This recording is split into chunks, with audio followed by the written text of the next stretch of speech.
Good evening. I'm just coming back from California now. I was in LA and in San Diego. Every event I ever had over there was always successful, Baruch Hashem.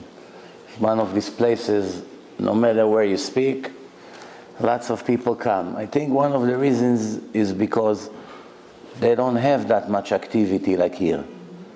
Lectures every night, different places. People are more excited when a speaker comes to town. Plus, when they know someone comes from far, they try to promote better. The lecture is usually successful when they have a good promoter. Promotes, he sends messages, a lot of people come. We're going to make a Shabbaton and Chanukah, Shabbat of Chanukah. If you're interested, with myself, and there's going to be some music in a Poconos. It's limited space. This is the flyers over here. It will be very nice Shabbaton from Friday to Sunday. Please take advantage on the Shabbat of Chanukah. We're going to speak today about Parashat Vayetze.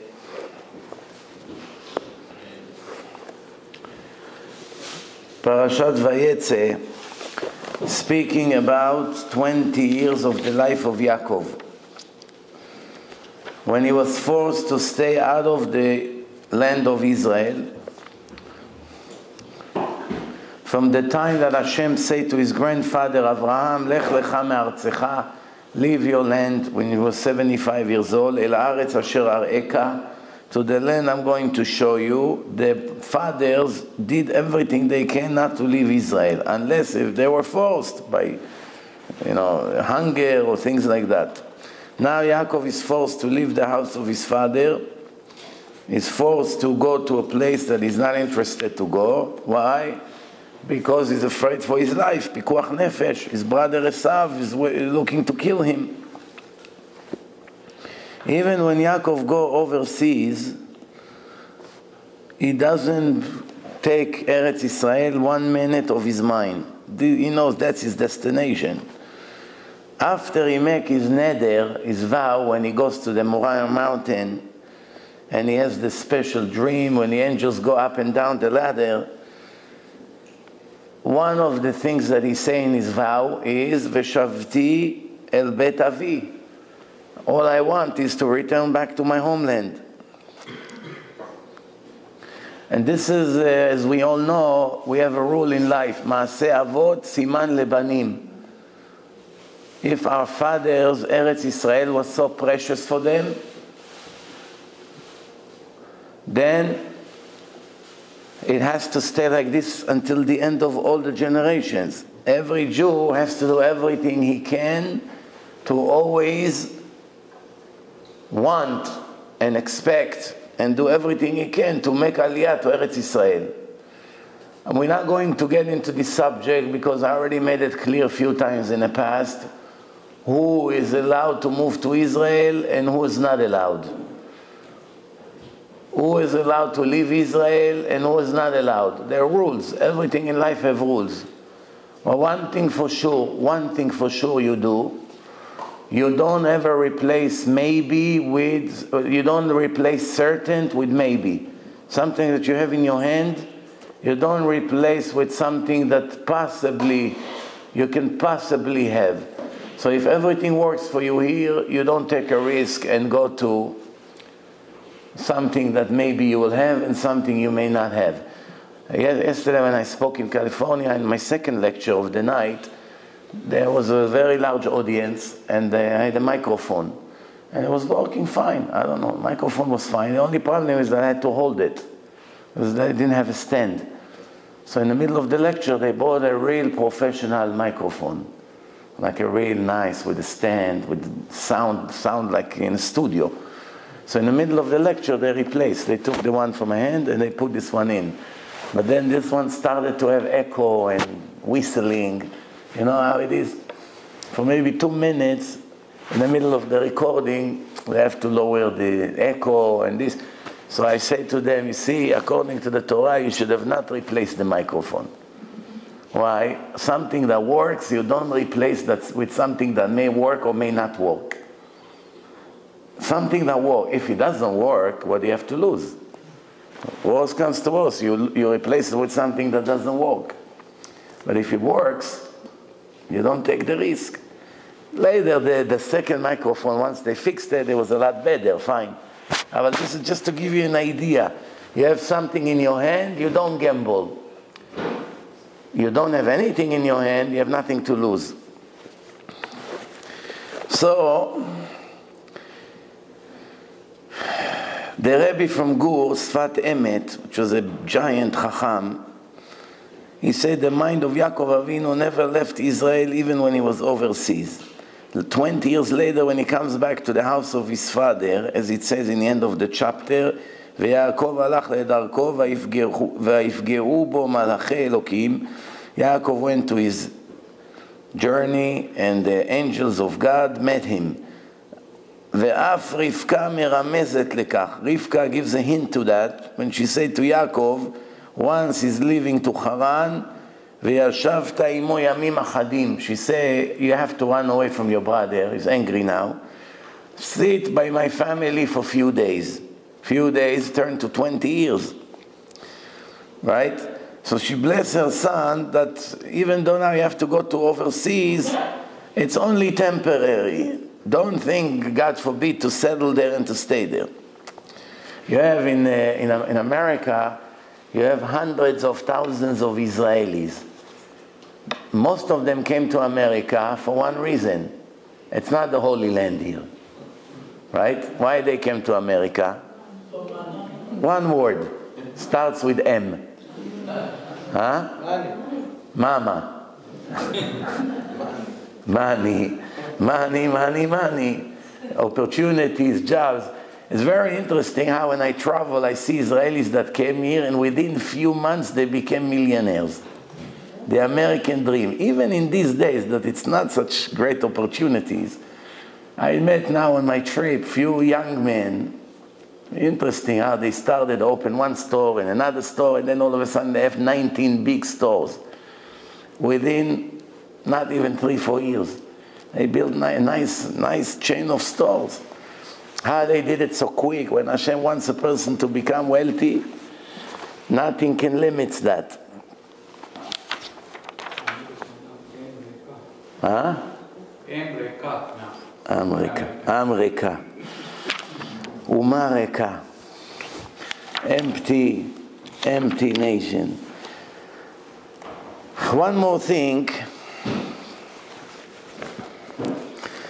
Chazal, our sages, they see the identity of Am Yisrael, Torat Yisrael, ve'eretz Yisrael.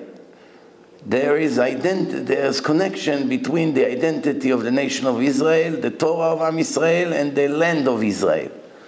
A Jew cannot fulfill himself, cannot fulfill his potential until he comes to the promised land, into the Holy Land, and is able to sit over there and to reach a very high, perfect level. Yitzchak Avinu was in Israel all his life. He did not leave Israel. But Avraham and Yaakov, they went back and forth. Avraham came from Aram Naharaim, which is Kurdistan, Kurdish land, between Iraq, Iran, Turkey, that area. He came to Israel. Then he had to leave Israel to the opposite direction, to Egypt. Then he came back to Israel. Yaakov had to run to Aram Naharaim. He ran away to Kurdistan. And then he came back, and then he had to go to Egypt. So it's very similar, the life of Avraham and the life of his grandson Yaakov. When did Yaakov return for the final time into Israel? When he died. They brought him in his funeral. Right? Which is a big question, because there's a question now, if you're allowed to bring a Jew that died, if you're allowed to bring his body into Israel. According to the halacha, you're allowed. According to the Kabbalah, you're not allowed. You have to bring him when he's alive, not when he died. After he died, you don't bring the bodies. Bury him in overseas. Why? Because it's impurifying the land. Dead body is impure. You don't bring something not pure into the pure land. After he died, that's it. This is tumah. The body has tumah. So the Zohar says, "Lo tetamu et artzi." That's what it means. Don't bring dead bodies into my land. But the halakha is not like that. This is a perfect example how the halakha and the Kabbalah not always rule the same. You may ask, wait a minute, but it's one Torah, no? It's one origin. It comes from one God. What is the truth? The truth is that you're allowed or not allowed, good or not good. How can it be two opposite opinions? The answer is, many people think that if in one thing you have two different opinions, that both one of them is correct and the other one is incorrect. First, it's not true. Sometimes both opinions are correct. Now, because both opinions are different but they both correct, you have to choose one of the two and to go by it. You cannot go one day left, one day right. You have to decide. So that's one thing. Second, I give you an example. Here you have a bottle of water. If me and him has to describe it, we both describe the same bottle, right? But when we write our description, me and him will be different. I will describe the barcode and the star over here and those words, and he will describe the tree and this. And when two people look at that, they actually think that we talk about two different things. But in reality, we both describe the same thing from a different point of view. Two people looking now at the camera. When you ask me, the screen of the camera is on the right side or on the left side, I'm going to say it's on the right side. But when we're going to ask Michael, he's going to say it's on the left side. We both say the truth, even though it's the opposite. The truth can be described in different ways. This is another example. I'll give you another example. Sometimes there is different truth to different situation and to different people. Let me explain. The Rambam writes, the Rambam, the biggest Chacham in halakha in the last 1,000 years, the Rambam writes, the nights were not given to waste it on sleep. The nights were given to sit all night and learn Torah. Everyone that learns Torah at night has a special line, comes directly from God on his head. Special line of mercy, blessing. Then in another place the Rambam writes, a person needs to sleep well because it's good for the health. If he's a weak person, he needs to sleep 8 hours. If he's average, 7 hours. If it's healthy, nice, young, whatever, 6 hours. Not less than 6 hours. Why you need to sleep 6 hours? It's healthy. All the information you learn and heard during the day settle nicely in the brain. The night is divided to 2 hours, 2 hours, and 2 hours. Different things happen in the brain when you sleep. All the information that you heard during the day settle and they go to where they're supposed to go. If you don't sleep well, then you have problem with memory, with focusing. That's the way of life. So in that case, which one of the two is correct? The nights were given to sleep, that all the information that you learn will absorb well in the brain and will be stored properly? Or if someone goes to sleep, he's actually sinning, wasting the night, instead of making a 5,000, 10,000 mitzvot or 100,000 mitzvot of learning Torah, he's snoring in his bed. The answer depends who asks. If an ordinary person asks this question, someone who goes to work, he has a store, student, college student, a driver, people like that, a barber, or people, the ordinary people, religious. They say, I want to stay all night and I want to be able to learn Torah all night, and then he has to work all day in a hard job. 1 week he'll collapse, he'll die. What? He cannot do it. Then you have to tell him, no, you have to sleep 6, 7, even 8 hours, depend, because you know that he's not going to make it. But someone that is in a very high level of learning, learns many years, and he cannot live without the Torah. And the Torah, it's all his life. Someone like that has a special siyata dishmaya that he will manage with 1 or 2 hours sleeps at night. It's enough.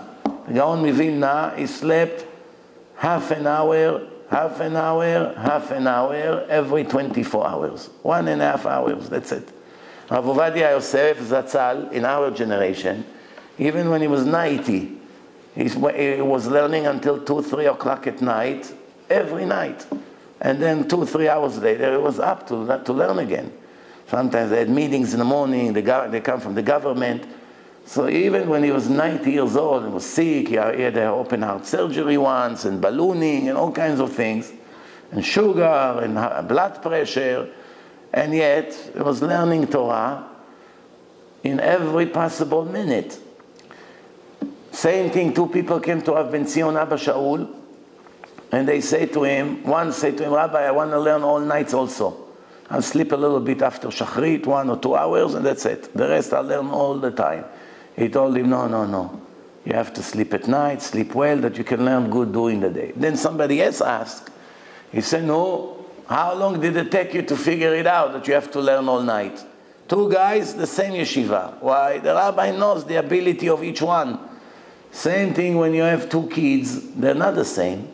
If one of them get 100 on a test, it's nothing special. You expect it. Anything less than that, it's failure. If one person got 70, another kid, it's not exactly the Gaon Mivilna. So if he got 70, for him it's pretty good. Usually he gets 40, 50. This one, he got 70. You got to give him something to acknowledge it, to encourage him that the next time he'll get just as good. The other one that gets 100, if he gets 95, you're disappointed. You say, oh, he's on the way down. God forbid. So then the person with the 95, he said, what kind of a father you are? I got 95, he got 70, you're making him a party, and to me you say that it's failure, right? The answer is, everything is according to the expectation and the potential. I'll give you an example. Who was greater, Moshe or Aaron? Who was greater? If we have to rate, of course it's not our place to rate people, but we can only rate them based on what the Torah rated them. Same thing I say to someone when I was in California now. A girl that wants to marry a black goy.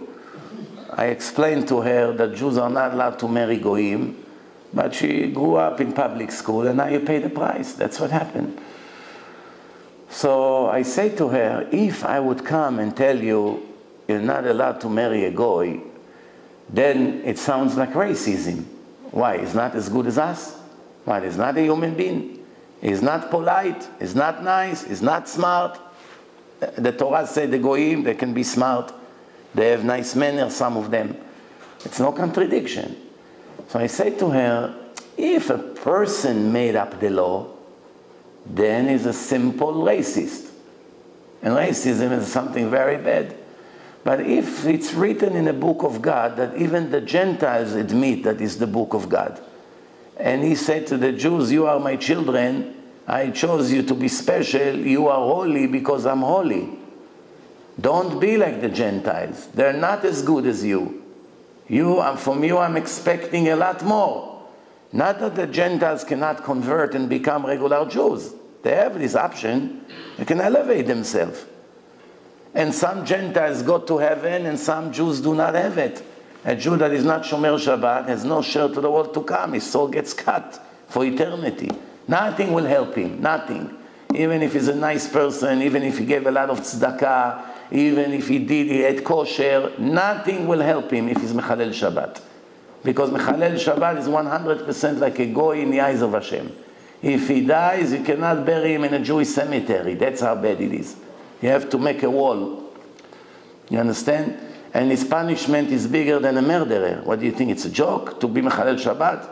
I wish the kids of this generation will be a little bit more clever to understand what they do. They think, big deal, what am I doing? Texting. Texting. What texting? Every time you touch it, the light goes on.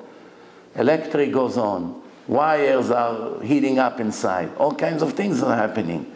It can be every time you press a button, it's another separate Chilul Shabbat. You know, all these things that people do. So Mechalel Shabbat is a very serious violation.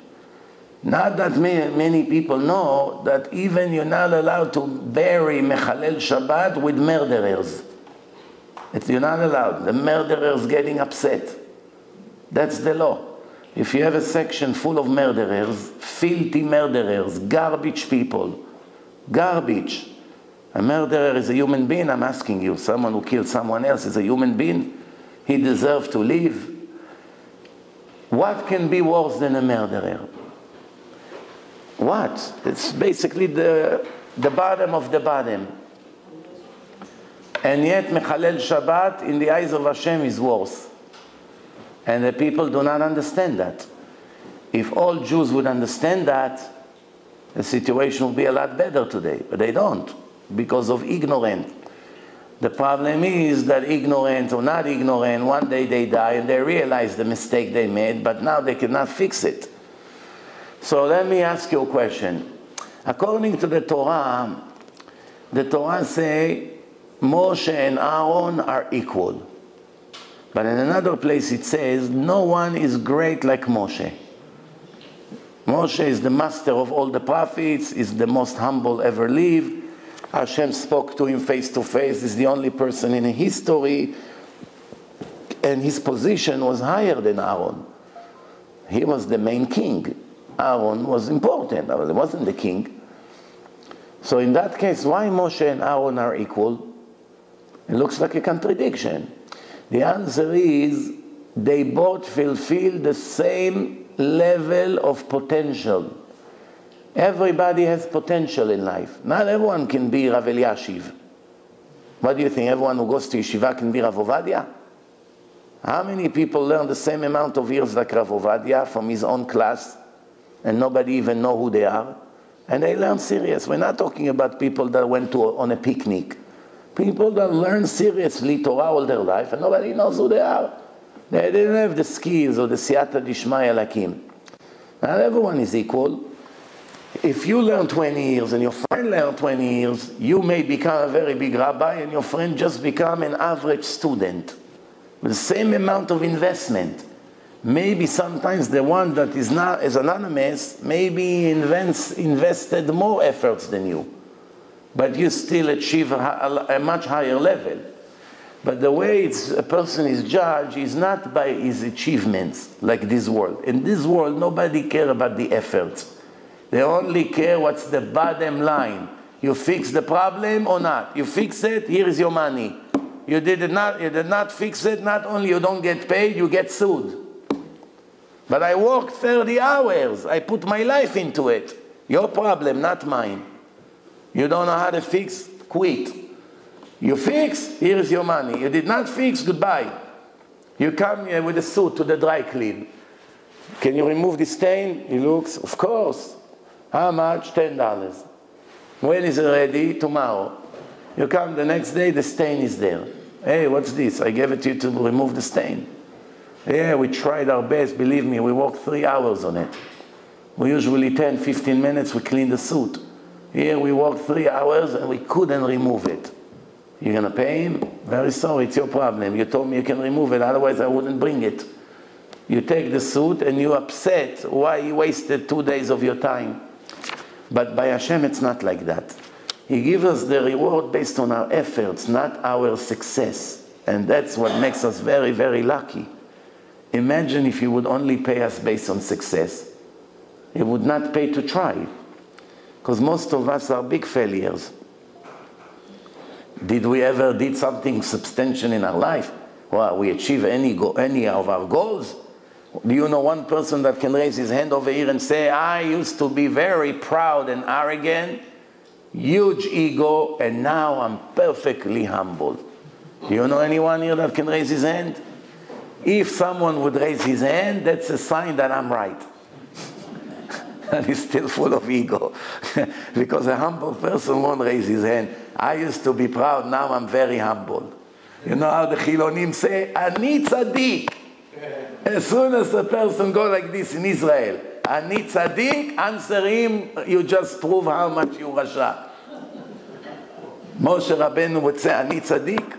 Rav Ben Sion would say, Ani Tzaddik. Rav Ovadia would say, Ani Tzaddik. What kind of a Chacham would say, Ani Tzaddik? It's impossible. If a person thinks, Ani Tzaddik, for sure he's not a Tzaddik. For sure.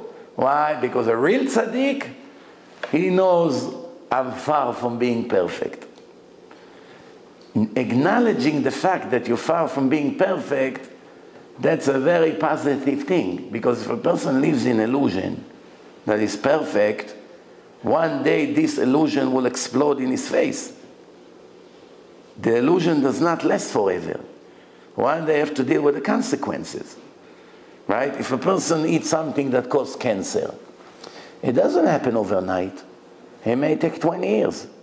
Another gram, another gram, another gram, another gram. 20 years later, one day you feel fatigue, goes to the doctor, they check.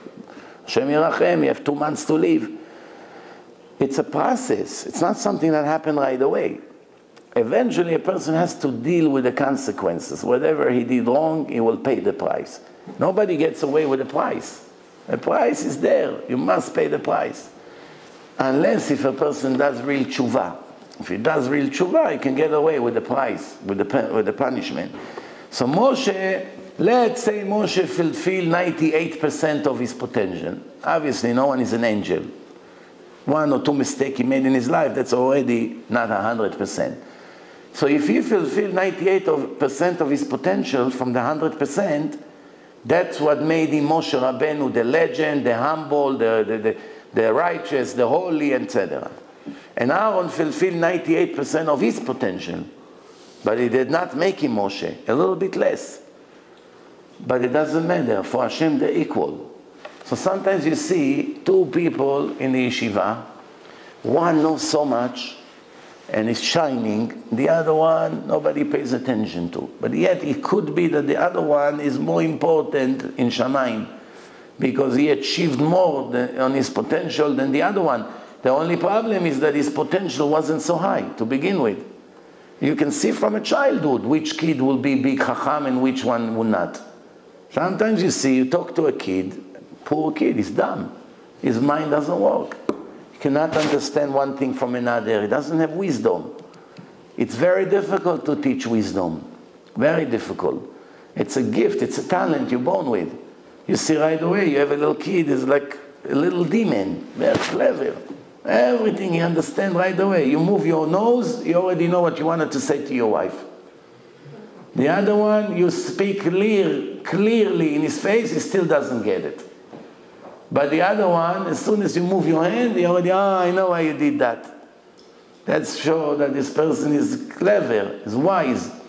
Mevin davar mitoch davar. That's called bina. Chokhmah, bina, vadat. You hear something. A good speaker, he feels the crowd. You need few talents to be a good speaker. One, you need to know your material. That's one thing. Without it, how are you going to come and talk? But all the speakers that come to talk, they know their material. Otherwise, they would not stand on a stage not knowing what to say. So they know what they're about to say. But not everyone has the talent to present it in an interesting way. So you need charisma and to know how to entertain the people. You know where to speak strict, when to lower, where to go too long, where to cut, to do short. And plus, you have to feel the audience. Meaning, you have to know body language. You see how the people sit. If you see they enjoy every minute, very good. It's the time to eat now. If you see they begin to get nervous, they move to the edge of the chair, they put their hands on their knees, they're ready to get up already. It's body language. But if you see they sit like this, they're in a dream, they enjoy the minute, talk until tomorrow, you feel it. Then you allow yourself to say more. But if you know they're already moving, this, that, sometimes it's the cigarette. The cigarette. Not that he loved the lecture, but the cigarette kills him. Moshe, already 1 hour didn't smoke. You crazy? You're going to be sick.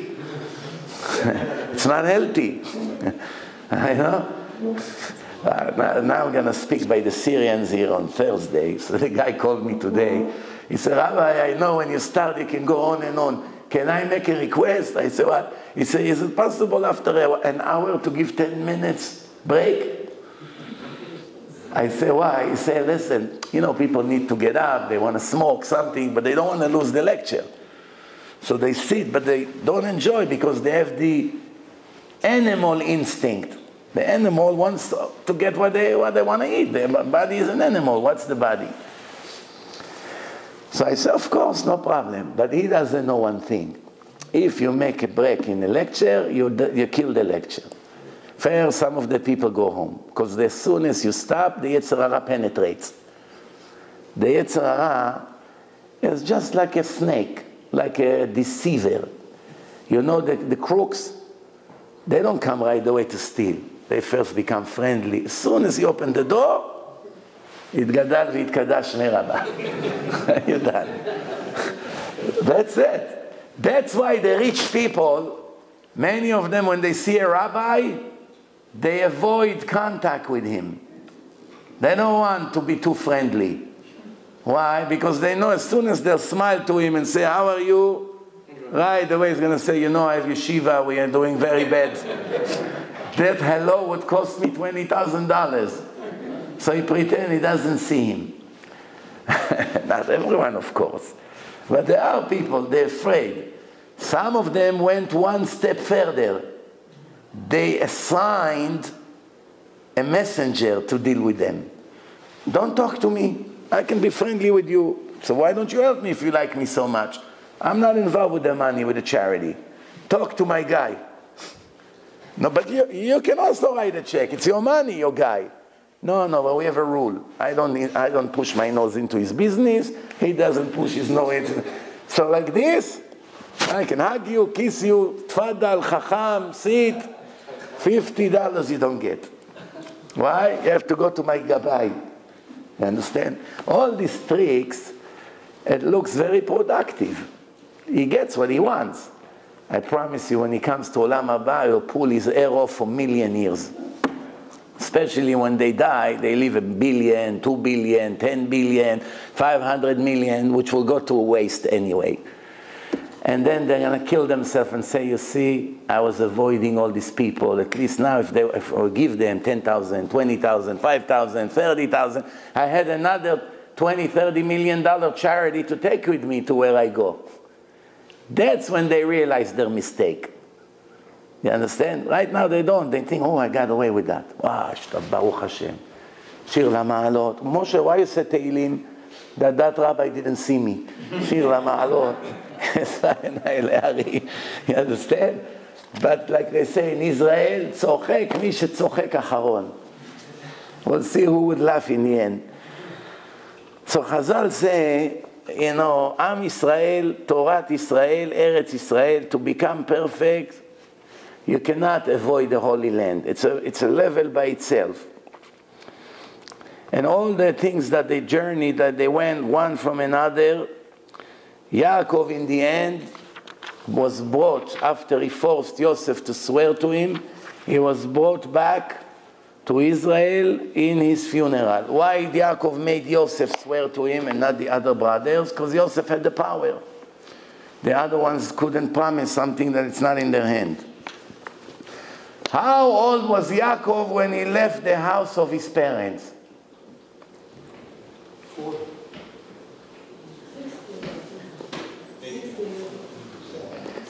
No? 63. Where was he supposed to go to? To Haran. Haran, it's hinting Haron. Haron af. Haran, it's anger, place of anger. But instead of going to Haran, he changed his path. Where did he go? He went to Yerushalayim. What was in Yerushalayim? Yeshivat Shem Va'ever. How many years he got stuck there? 14 years to learn Torah. What age he went to Be'er Sheva after he finished in Yeshiva? He never finished in Yeshiva unless you decide to leave. He arrived to Be'er Sheva when he was 77. And from Beersheba he went to the direction of Haran, as his father ordered. And this is where the parasha begins. Vayetze Yaakov mi Beersheba vayelech Harana. Remember now, it's just when he finished the 14 years in yeshiva. But the 14 years of Yaakov Avinu in yeshiva wasn't like today, 14 years in yeshiva. It was 14 years that he did not go to sleep. He did not go to sleep. And the Torah, Yaakov Avinu, he finished learning now Torah, he's 77. Not one drop of sperm came out of his body yet in his life. 77 years old. Only 10 years later, 9 years later, when he gives birth to Reuven, there was the first drop of seed that came from his body after 86 years. That's what he said, Reuven Reshit Oni. On with Aleph, it's the power, the energy, the power of a person. What's the energy? The more a person weighs seed, the weaker he becomes. It makes his teeth loose. It makes his underarm smells. It makes him lose hair. It makes his mouth always, his breath always stink. It makes his eye vision not as powerful. It's basically destroyed every aspect of the health of a person. It makes him weak and he cannot move. And it's mamash taking away all the energy of a person. This is what King Solomon says. The more a person does it, the more sick he becomes, the faster he dies, everything in his life. And the blessing and the parnasah. Basically, there's nothing that a person can do to cause himself more damage than waste seed. That's why the Kabbalah compare it to murder. Nothing less than that. Compare it to murder. That's how bad it is. The Rambam writes, the Rambam wasn't a Kabbalist. He didn't have the Zohar, the Rambam. Some says in the last year of his life, he got a copy of it. And he said that when he started to look at the Kabbalah, that if he had known those things before, some of the rulings that he made would have been different. Maybe it happened, maybe not. We don't have a proof. Maybe it's only a story. Not every story you hear, you have to put your life on it. Some of the stories are real. Some of them people a little bit exaggerate. They had an agenda. Just like by the Goyim, they invent a lot of fairy tales. We don't have to believe every story we hear. It's possible, very possible that it really happened. But it's also possible that people make up things. I'll give you an example. Today in the internet, people make a lot of lies. They make fake stories. To begin with, the stories are made to attract attention for a few days until people will find out that it was a scam. So people actually mamash invent lies. And how quick it goes all over the internet, within hours, million people see it. And then comes the disappointment. False alarm. It wasn't really 250 years ago, it was only a week ago that it was written. That changed everything. Yeah. So now, when Yaakov arrived to the city of Haran, right away he started to think, I passed by the Moriah mountain and I did not go to pray there. Why? What's so special to go pray there?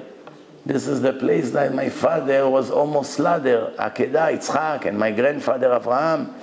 I have to go pray there. He turned around, he went to the city of Luz. When Hashem saw it, mamash, he made him a miracle. It wasn't like today, you get on your motorcycle and 1 hour later you're there. Yeah, people needed to walk or on a donkey. It will take forever. היה לו קפיצת הדרך. And then when he arrived to the area, the day ended faster. If the day is supposed to finish 8, 7 o'clock sunset.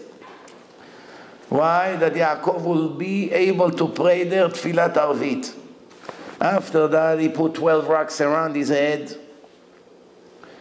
And Hashem made a miracle that all 12 rocks turned into one. They turned into one. Let me ask you a question. When you have 12 rocks, why the rocks turned into one? Because each rock wanted to be the pillow of the head of the tzaddik. Right? Each one wanted to be the support of the head of this tzaddik. So when Hashem saw that, He made all of them into one. But let me ask you a question. Now you have 12 rocks. Take 12 bricks. Turn them into one big square. If the head of the tzaddik is on the right, all the other rocks on the other side do not touch his head anyway. So what do we see from here? Once it's one piece, no matter where you touch, it's effect everywhere. But on the other hand, we have something that contradicts it. If a person takes his tefillin to replace the stripes are wear off, they're already old, peeling. So when they disconnected it, and now let's say after they paint it or whatever, they fix it, they want to connect it back.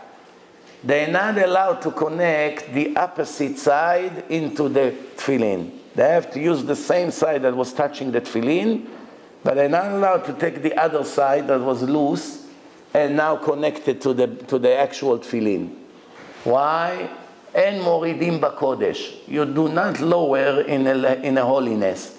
You can keep the same level of holiness or increase it, but you can never lower the holiness. Same thing if you have a mezuzah in your main door, or in your living room, or in your bedroom, which is all the oraita, obligation from the Torah, and then you have a balcony that doesn't have a roof. It's open, or a deck. Over there you don't need mezuzah from the Torah. It's only the Rabbanan. It's Gzera shel Chachamim to put mezuzah there anyway, even though there's no roof. That mitzvah, it's mitzvah de Rabbanan. It's also important, but not as big as the oraita. So now when you take your mezuzot to check them, if you want to take the one that was in the balcony and put it now in the main door, you're not allowed. Yeah, the opposite. You're allowed to bring it up because it was the Rabbanan. You can bring it higher to the oraita. But you cannot take the main door and move it into the balcony. Until now it was the oraita. You bring it down to rabbinical obligation. You cannot do such thing.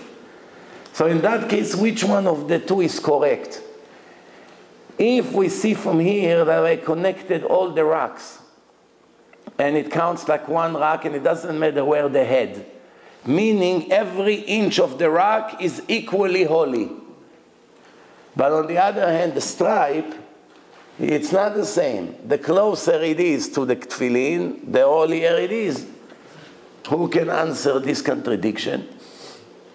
Do you understand the question or no?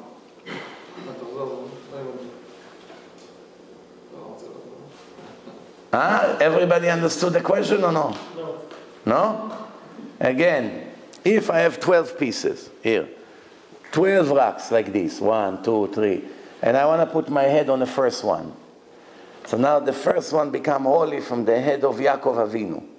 The other 11 are jealous, right? They say, it's not fair. Why you sleep on them? Put your head on me.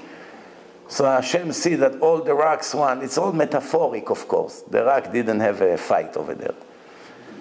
Just to show you it's metaphoric. So they all want the tzaddik to put the head on them. So what happened now? Hashem see that they're all so anxious. He unite all of them into one rock. No more argument. Here, I put my head. All 12 of you benefit. So from here we learn that it doesn't matter where the head touch, on the table or on the rock. Once it touch, it's like the whole surface.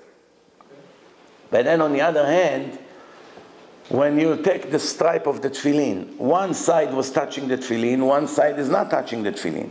You want to turn it around. The side that was not touching, you want now to connect to the tefillin.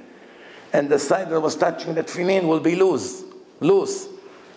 You're not allowed to do such thing. Why? Because you bring the holy to a lower level. So from here we see that the entire stripe, it's not equal. If it was equal, it doesn't matter which size you connect. The stone is equal. By the stone it's equal. All 12 were equal into one. Good question, no? Rabbi, good question or no?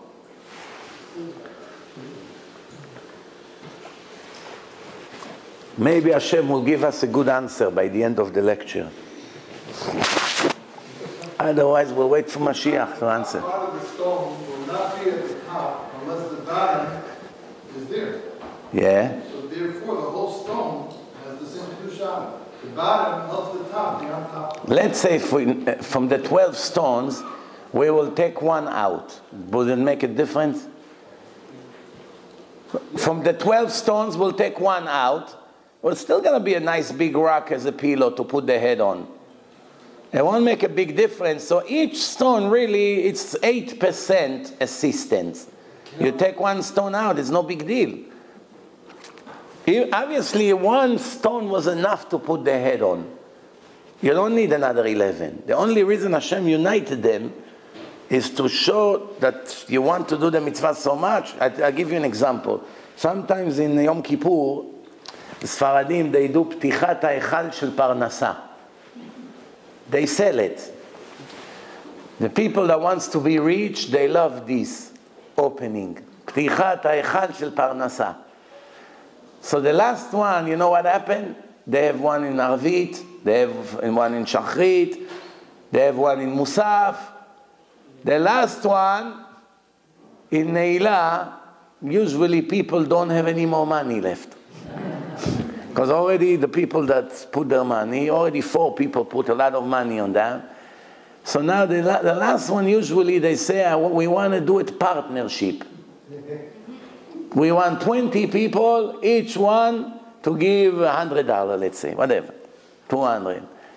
So then all 20 are trying to hold the curtain and move it, but you have no room. Some cannot reach.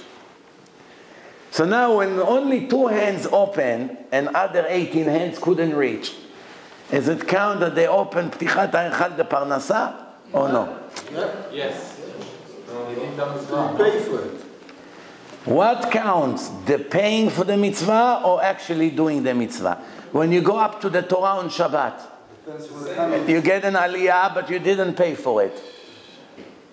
So the person that bought you the aliyah, he paid $100 and he gave you the aliyah. Who actually get the reward for the aliyah? The one that brought the aliyah. Somebody who pays and I can prove it to you. No. Because some ladies, I love answers with proofs. when ladies buy it to aliyah, they don't go to the Torah. They send somebody else, but the aliyah goes to them. How do you know? Because You didn't prove. they didn't prove. Otherwise they wouldn't buy it. You only explained that the ladies cannot go up to the Torah, but the only reason, first of all, ladies can go up to the Torah. They can. Why they don't go? Do you know why? Kvod HaTzibur. It's not modest. But really, there's no problem for a woman to read in the Torah and to make bracha. Bracha, Birkot HaTorah of the morning, if she's Ashkenazit, she can do no problem. Because they make brachot even when they're not obligated. They're Ashkenazim. Besfaradim, it's a different story. Mitzvot aseh shazman grama, the women are not obligated. They're not obligated to learn Torah. How are they going to make a bracha on a lie? She's not obligated. But the Ashkenazim say, no, it's shvach. We praise Hashem. It's not for the ladies, it's for the Klal Israel. Ele ve'ele divrei Elokim Chaim. Just like I said before. You can get 2 answers. They both 100% true, but we have to choose one of them right now. And the Sfaradim went, if a woman is not obligated, she doesn't say the name of Hashem in a bracha. You understand? So now the answer is, someone that paid, it's count his aliyah, or it just counts tzedakah, but it counts aliyah of the person that make the bracha. They both get the aliyah. How does it work? The one that according to the Kabbalah, according to the one that make physically the bracha, you get everything. The one is just tzedakah. Yisachar is woman. Yisachar is woman. Only one day the other one. Who gets more, Issachar or Zvulun? We spoke about it last week. 50-50. Who gets bigger reward? 50-50. The one he paid. The one Zvulun, the one that sponsored the Talmid Yeshiva, get a bigger reward. But who is holier? The one that learns the Torah. So what's more important? To have a loaded bank account in the next world, but not to be holy? or to be holy with not such a loaded bank account. When you're saying reward, what do you mean that by reward? If Now you we are need holy, to- holy means you have more Torah inside, a better connection to Hashem, to the Torah. This Reward can be even in this world, that he can get money. He can make money thanks to that, thanks to tzedakah. Many people give tzedakah and makes them rich. You know, I know one guy said to me, I used to give little tzedakah. One day I decided after I listened to your lecture that I have to work on my emunah. I started to give a lot more tzedakah. From the minute I started to give, the more I give, the more I make. You understand? Do you know what the law is when someone goes down on his profit? What should he do? If a person make $1 million a year, and this year was a bad year, he went down to 300,000.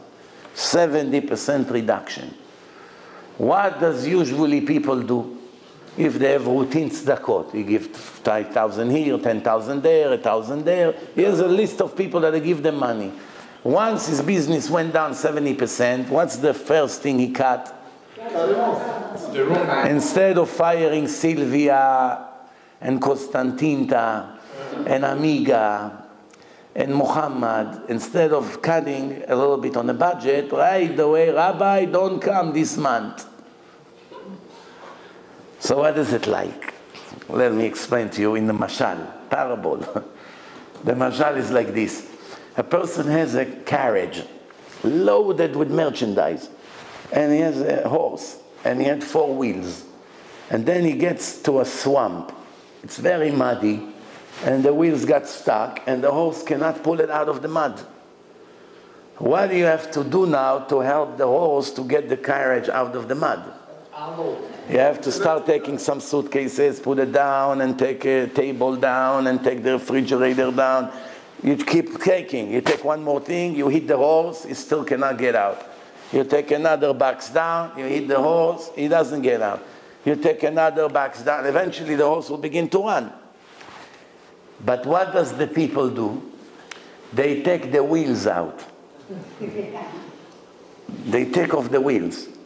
Now there's any chance to come out of the mud, the wheels are the charity. That's the last thing you take out. First you take everything on top. That's the problem today. Right away people try to cut in tzedakah. But when a person is on the way down, now it's the time to prove Hashem that you trust him. You know? Not only I'm not going to cut, I'm going to give another 20%. איך אומרים? כאשר עבדתי, עבדתי. I trust you. I know you're not going to let me down.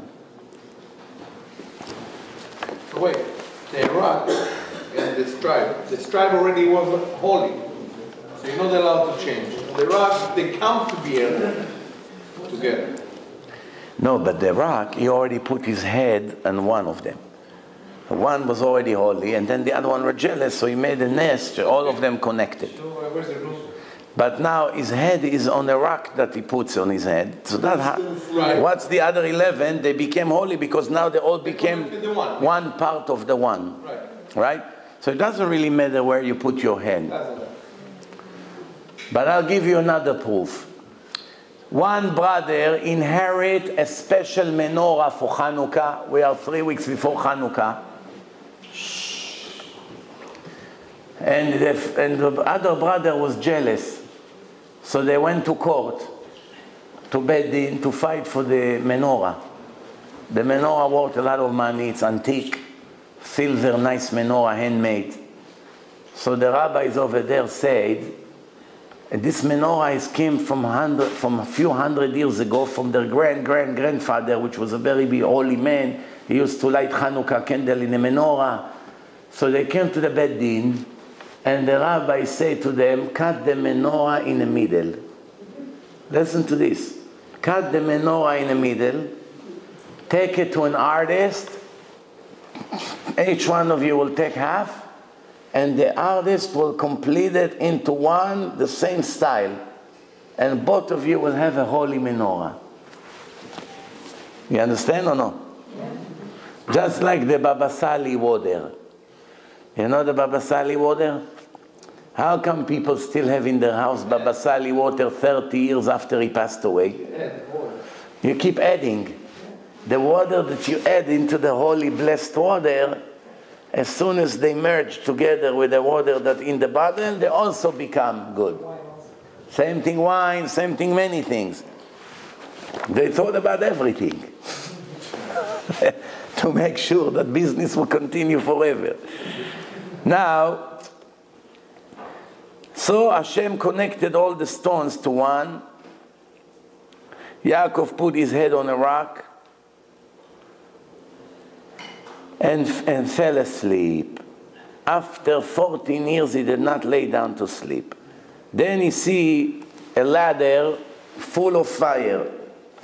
The legs of the ladder is on the land, the top is in the Shamayim.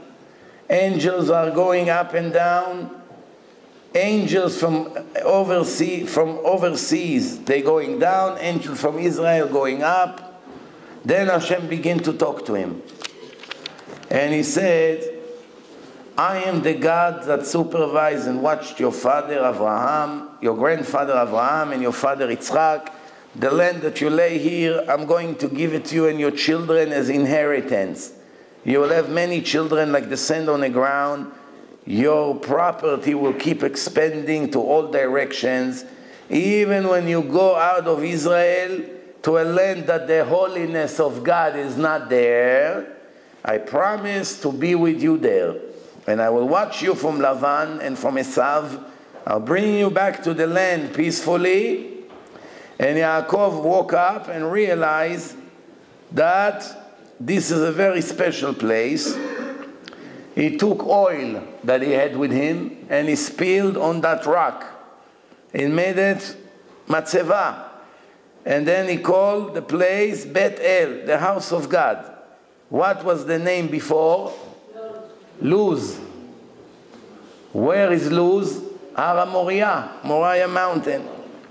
And he made a vow, if Hashem will walk me through it and watch me until I come back and give me parnasah and clothing, and will name himself on me and my children, that will all be kosher and righteous, I commit that this rock one day will be an altar to sacrifices to Hashem. From everything I'm going to have, I will dedicate 10% to Hashem. When Yaakov woke up, the Torah says, Vayira Yaakov meod. He got very scared. Question we have to ask, if God came to you in a dream and told you that you're very special to him, he loves you very much, and he also loves your father, and he loves your grandfather, and he gives you a personal guarantee that he will watch over you, he will give you money and clothing and protect you from your enemies, and will bring you in safely into the place. What reason you have to get scared? If it would happen today when a person wakes up, right away he called all the reporters from the newspaper to make, right away to come and interview him. How was your dream with God? I had a dream, a revelation. He would create a new religion. Buddha claimed that he saw a little light. 700 million Buddhists you have in the world thanks to that bluff. Right? Yaakov Avinu got very scared. Why he got scared? Who knows? Why did Yaakov get scared? After Hashem promised you you're going to be safe, what do you have to be afraid of? Huh? The answer, if this is the house of God here, this is the entrance to the next world, how did I dare to sleep in such a place? There's an halakha, you're not allowed to sleep in a shul. What happens if you come to a lecture and the speaker there is extremely interesting and half of the people snore?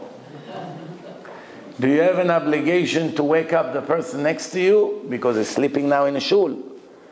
Or leave him alone, poor guy, he had a rough day?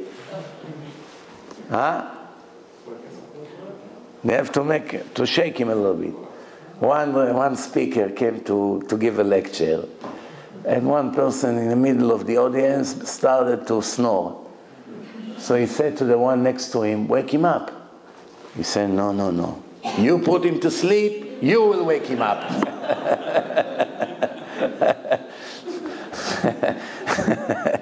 What is this? You're throwing the bad things on me? One speaker came to speak and he's getting paid. They're paying him for the lecture. But the deal is that you only get paid if you have an audience. If nobody came, you don't get paid. How much is considered audience? They're very lenient in Israel. One person, it's already an audience. You can speak to, at least you can speak to someone, you don't talk to the wall. So the speaker arrived and you see one guy in the audience. He says, I'm so lucky. At least I get the 1,000 shekel now. So he started to speak and speak. And then in the middle of the lecture, he said to the guy, you know how much I appreciate you came. I need this money so bad. Thank you for coming. So the guy said to him, listen, cut it out. Please finish already. I'm the next speaker after you.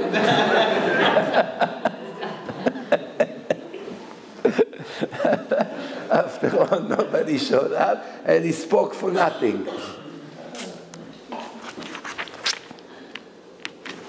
Tov, Yaakov continued on his way to Haran. He arrived to the well.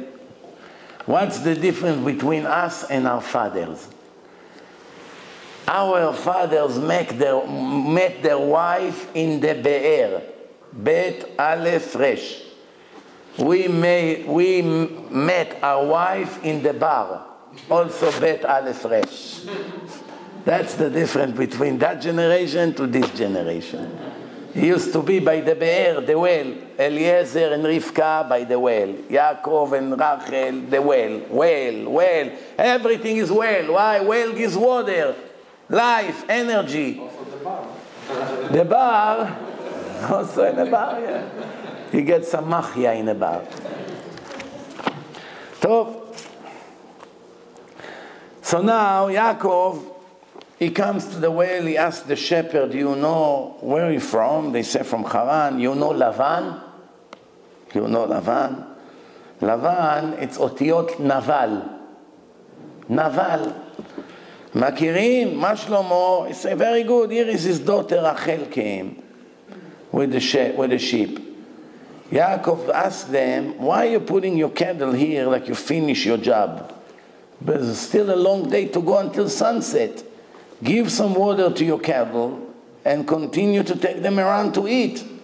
The shepherd explained they wait for all the shepherds to come now because they all need to roll the stone that cover the well from dirt. That dirt does not go in, so they have to move the stone. But they need a lot of people because it's very heavy rock. As Rachel showing up, Yaakov came to the well and rolled the stone by himself. So what do we see from here? We have a very big kushia. The Torah say, Akol kol Yaakov ve'ayadayim yedei Esav. The goyim are strong in their hands. They know how to fight, they know how to build. They're good with their hands. The Jew is not strong with his hand. He's strong with his mouth, with his wisdom, with his spirituality. Akol kol Yaakov. But here we see that Yaakov is even stronger than Esav. They give him one, he make him fly to Ocean Parkway. Oh, we are on Ocean Parkway. To Borough Park. So what's going on here? What they telling us stories? You see that Yaakov, besides the fact that he was a rabbi and learned Torah and did not sleep for 14 years, he was very, very strong. All the shepherds couldn't move the rock. He came, he went like this. He rolled already. So what's going on? Good kushiot. The water came up by itself against gravity. Started to come out of the well. The sheep started to drink. Yaakov saw that Rachel is going to be his wife. Beruach HaKodesh. He went and kissed her. Do you know how many books were written about this kiss? Do you know how many millions of arguments already in the history took place because of that kiss? There's no kiss in a history that makes so much noise and arguments in a history. Where exactly Yaakov kissed her? Did he kiss her on her cheek? Did he kiss her on her hand? A single man is allowed to see a beautiful single girl and come and kiss her on her hand? He's not allowed to shake her hand. Halakha. A man, Orthodox man, is not allowed to shake hands of anyone, any woman, besides his own wife. His daughter maybe. His mother, fine. But other than that, that's it.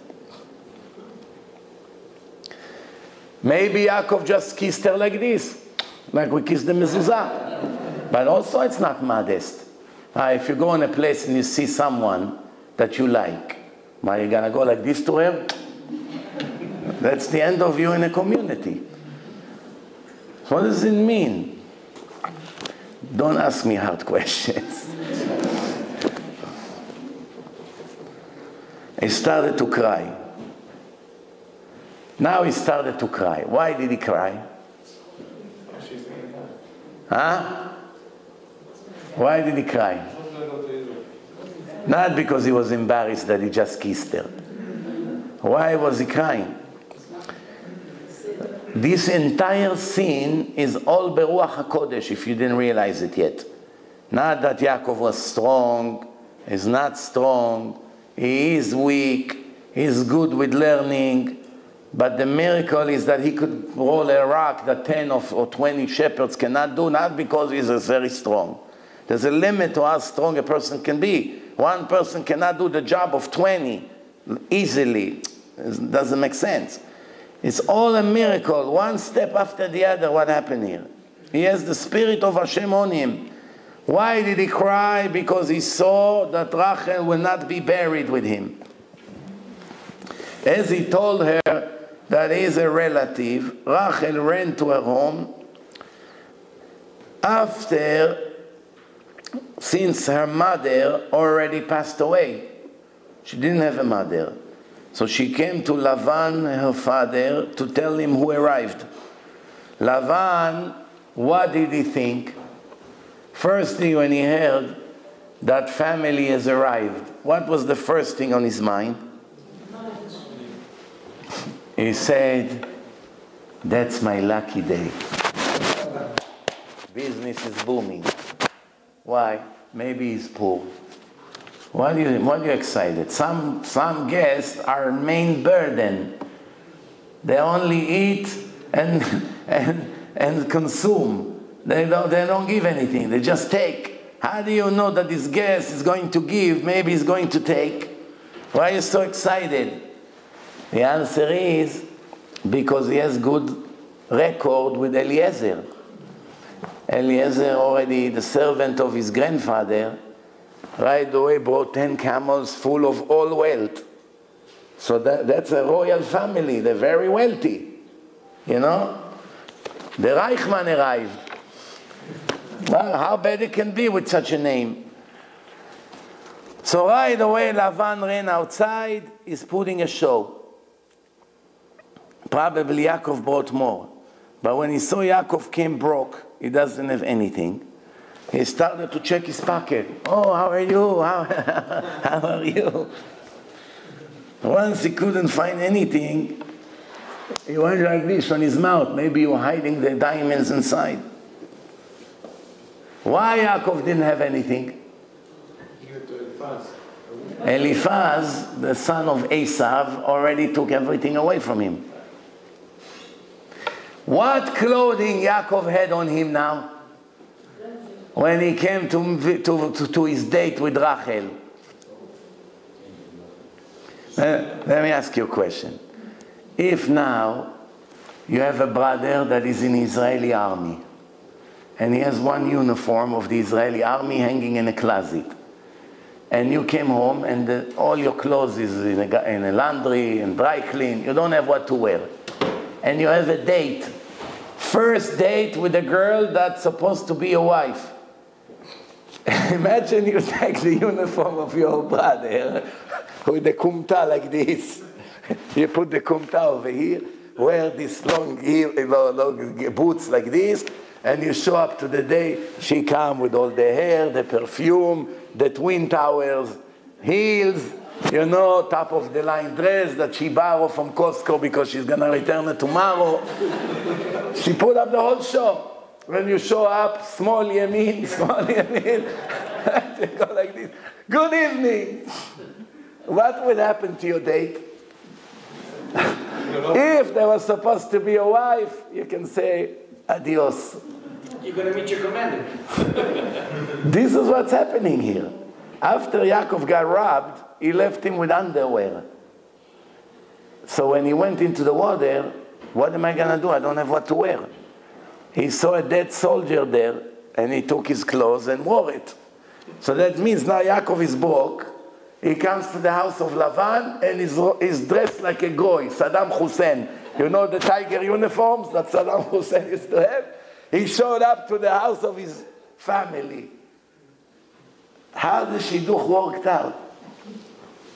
From here you see that when Hashem wants something, even if you wear a sack of potatoes, the Shidduch is yours. Don't have to worry. Not like people think. 5 hours in a barber shop, saloon. Shh. No, make this hair stand like this.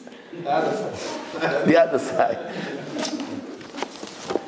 We saw from Rivka when she came to meet Yitzchak, right, the way she covered herself. The opposite of the girls today. Even the ultra-modest girls, when they go on a date, they allow themselves a little bit more. Back then, it was the other way around. Now, when I go to meet my future husband, I better make a good impression as a very modest woman. So, Lavan say, okay, money, I'm not going to get out of you, but since you're a relative, come to my home. Yaakov stayed by him how long? Huh? 7 years. You have to make up your mind. 7, 14, 20, 22. Talking the end, or are we talking Wait, 7 plus 7 plus 6, 20. Incorrect. Incorrect. Not 100% correct, not even Chodasho. Where is all the Russian group today? Strike. Why? Strike. What happened? You had a fight with them? Me? Yeah, you. It wasn't me. They didn't miss a lecture for a year already. You're talking 10 Russian people are missing here today. They have a Russian, I was about to say, Russian came from Moscow to give a show. You see? So.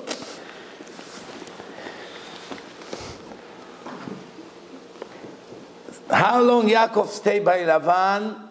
1 month. Now, it's just the taste.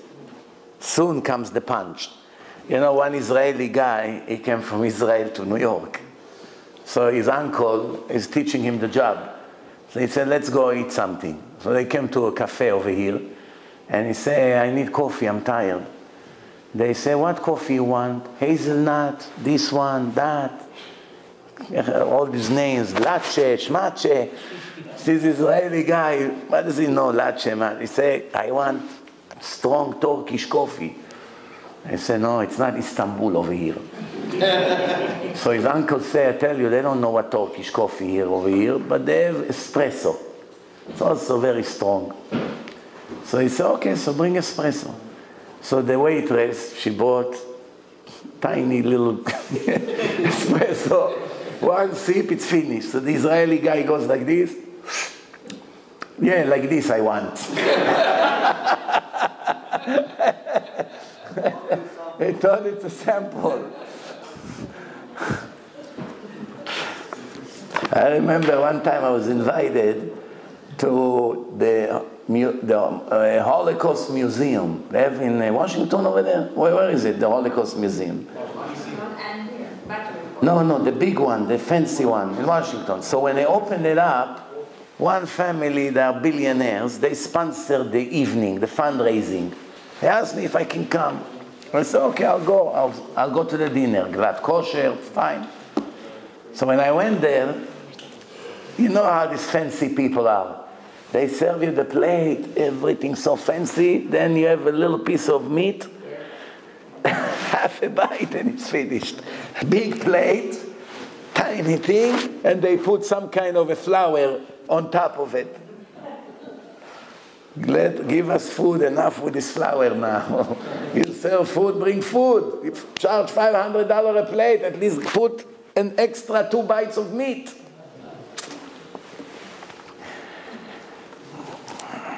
So, 1 month Yaakov worked there. He was a shepherd of the son of Lavan. After a month, Lavan started to see business now is booming.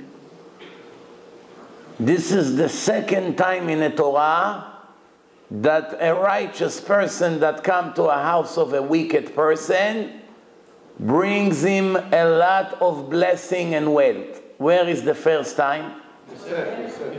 Yosef, you can replace me next Tuesday. He knows everything, this guy. Why? No. I'm saying, where is an extra time? Not in a chronological order. When is this, the one more time that we found that somebody brought wealth to the house of his wicked master? Now we can learn the power of a tzaddik. How important it is to bring the tzaddik into your house. If you are wicked, like Lavan and Potiphar, why Potiphar was wicked? Huh? He just arrived from the gay parade. First he was Potiphar, then he became Potiphar. Yeah, no, not Potiphar, Potiphera. Now, good thing you didn't say Cleopatra. Yes. So now this Potiphar is wicked, and Lavan, we all already know, is the biggest crook.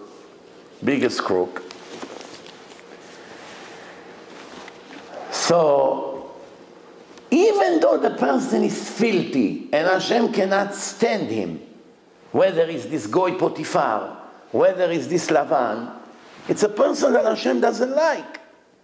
But when the tzaddik comes in his house, the Rasha become a billionaire. What's going on here? Please educate me. What's going on here?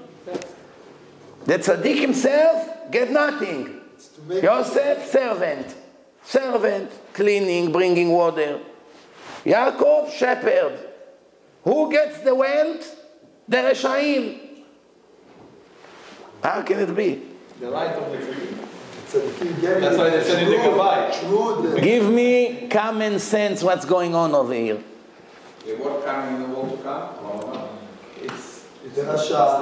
What's the incentive of Hashem For the future. to give the wicked person wealth? Because the tzaddik came to sleep in his house. What's behind it? Last 3 verses. Face straight to the face for everything good. So you got everything here. That's Hashem should give the Reshaim even when the tzaddikim does not come to the house. He has to pay them for the good that they did in this world because they have nowhere to come. Maybe they will do tshuva. That's not what I ask. I ask right now, a big rabbi came to a house of Mechalel Shabbat, Ganav, a big crook. From the minute the rabbi slept there for 1 month, this crook tripled his business. What is going on here?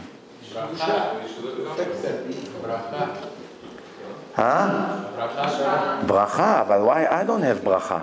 Give me the bracha. Why you give Potiphar the bracha? Hashem wanted to teach the world how important it is to take care of the tzaddikim and the chachamim. The Gemara say, Kol hamemale kiseim shel talmidei chachamim, someone that makes sure that the pockets of the rabbis, the scholars, is always full. He gets all the blessing he can think of. Someone that married his daughter to a talmid chacham, big things, the Gemara speaks about it. A lot of things. Someone who makes sure that the house of the talmidei chachamim, they have plenty of wine. Wine was very difficult to get, not like today. You come, a case of wine. It's different. Everything was handmade. There's no refrigerator. It was difficult. You make sure they have wine all the time. you get a special blessing. The law is, if you work in a fair, you know, you have a show, like they have Vegas show, Jacob Javits shows, you know, they have a lot of trade shows. All the people that are in business, they're ordinary people. What happens if one of the people that come to sell his diamonds today is a big chacham? He's known as a rabbi, he's writing books, he's important. What do all the people that have booths, what do they have to do as soon as the rabbi showed up? You have 100 booths. Mr. Gavrielov, Mr. Borokhov, Mr. Pachlayov, Mr. Teherani. All of a sudden, a rabbi showed up. He opened up his booth, he puts a little table, opened the diamonds, the rings, and he's waiting for customers. What's the halacha? All the booths around, they have to fold their merchandise, close it, wait until he sells all his merchandise. Once he's leaving, they are allowed to open back their merchandise.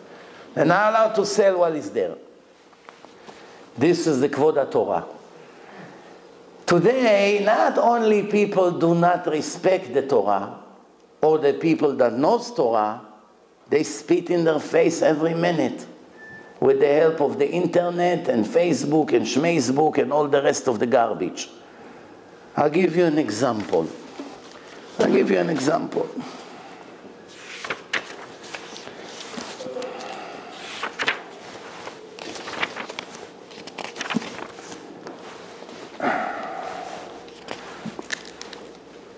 Many times a person heard the Talmid Chacham, even though the Talmid Chacham forgive, is humbled.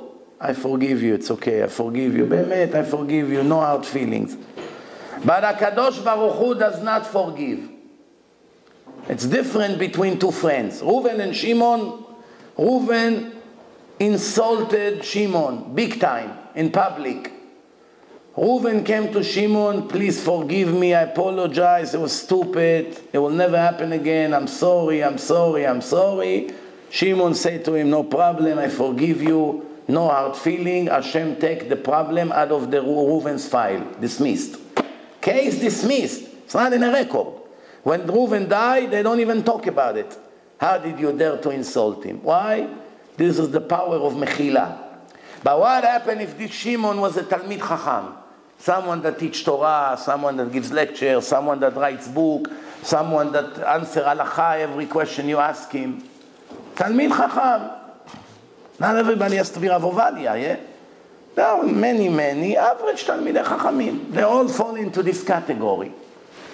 What happened if he hurt, insulted, spoke Lashon Hara about Talmid Chacham, made him bad reputation, made up lies about him? All kinds of things like this. Even if the Talmid Chacham forgave him, Hashem does not forgive him. It says in a Gemara in Masechet Brachot, page 19, and also in Masechet Shabbat, page 119, המבזה תלמיד חכם אין רפואה למכתו. Biggest tragedy. One person who insulted a Talmid Chacham, there is no cure for his problem. It's done. The question now is, when? How many times? If you insulted a rabbi once, it's already enough? Or when you do it constantly? One time you made a mistake in time of anger and you insulted him. You done? That's it? No way to fix? Or what it really means that you keep doing it. Non-stop, 10 years, every opportunity you continue. Which one of the two make you get lost? No, even one time can get you lost. Even one time can get you lost. The Sanhedrin says that somebody who is even insulting the Torah scholar is in Olam Haba. I listen to what you say. Let me read to you something. מעשה היה בזמן הבית לוי, בית הלוי. Bet HaLevi Soloveitchik was very important family with lots of rabbis and Talmidei Chachamim, big time. The Bet HaLevi, the butcher in the street, the butcher shop, embarrassed him in public. Bet HaLevi say to him, Ani mochel, I forgive you. The next day, an ox walked in the street, an ox, a bull, and hit this butcher with his horns in the head and killed him on the spot. This happened in the time of Bet HaLevi.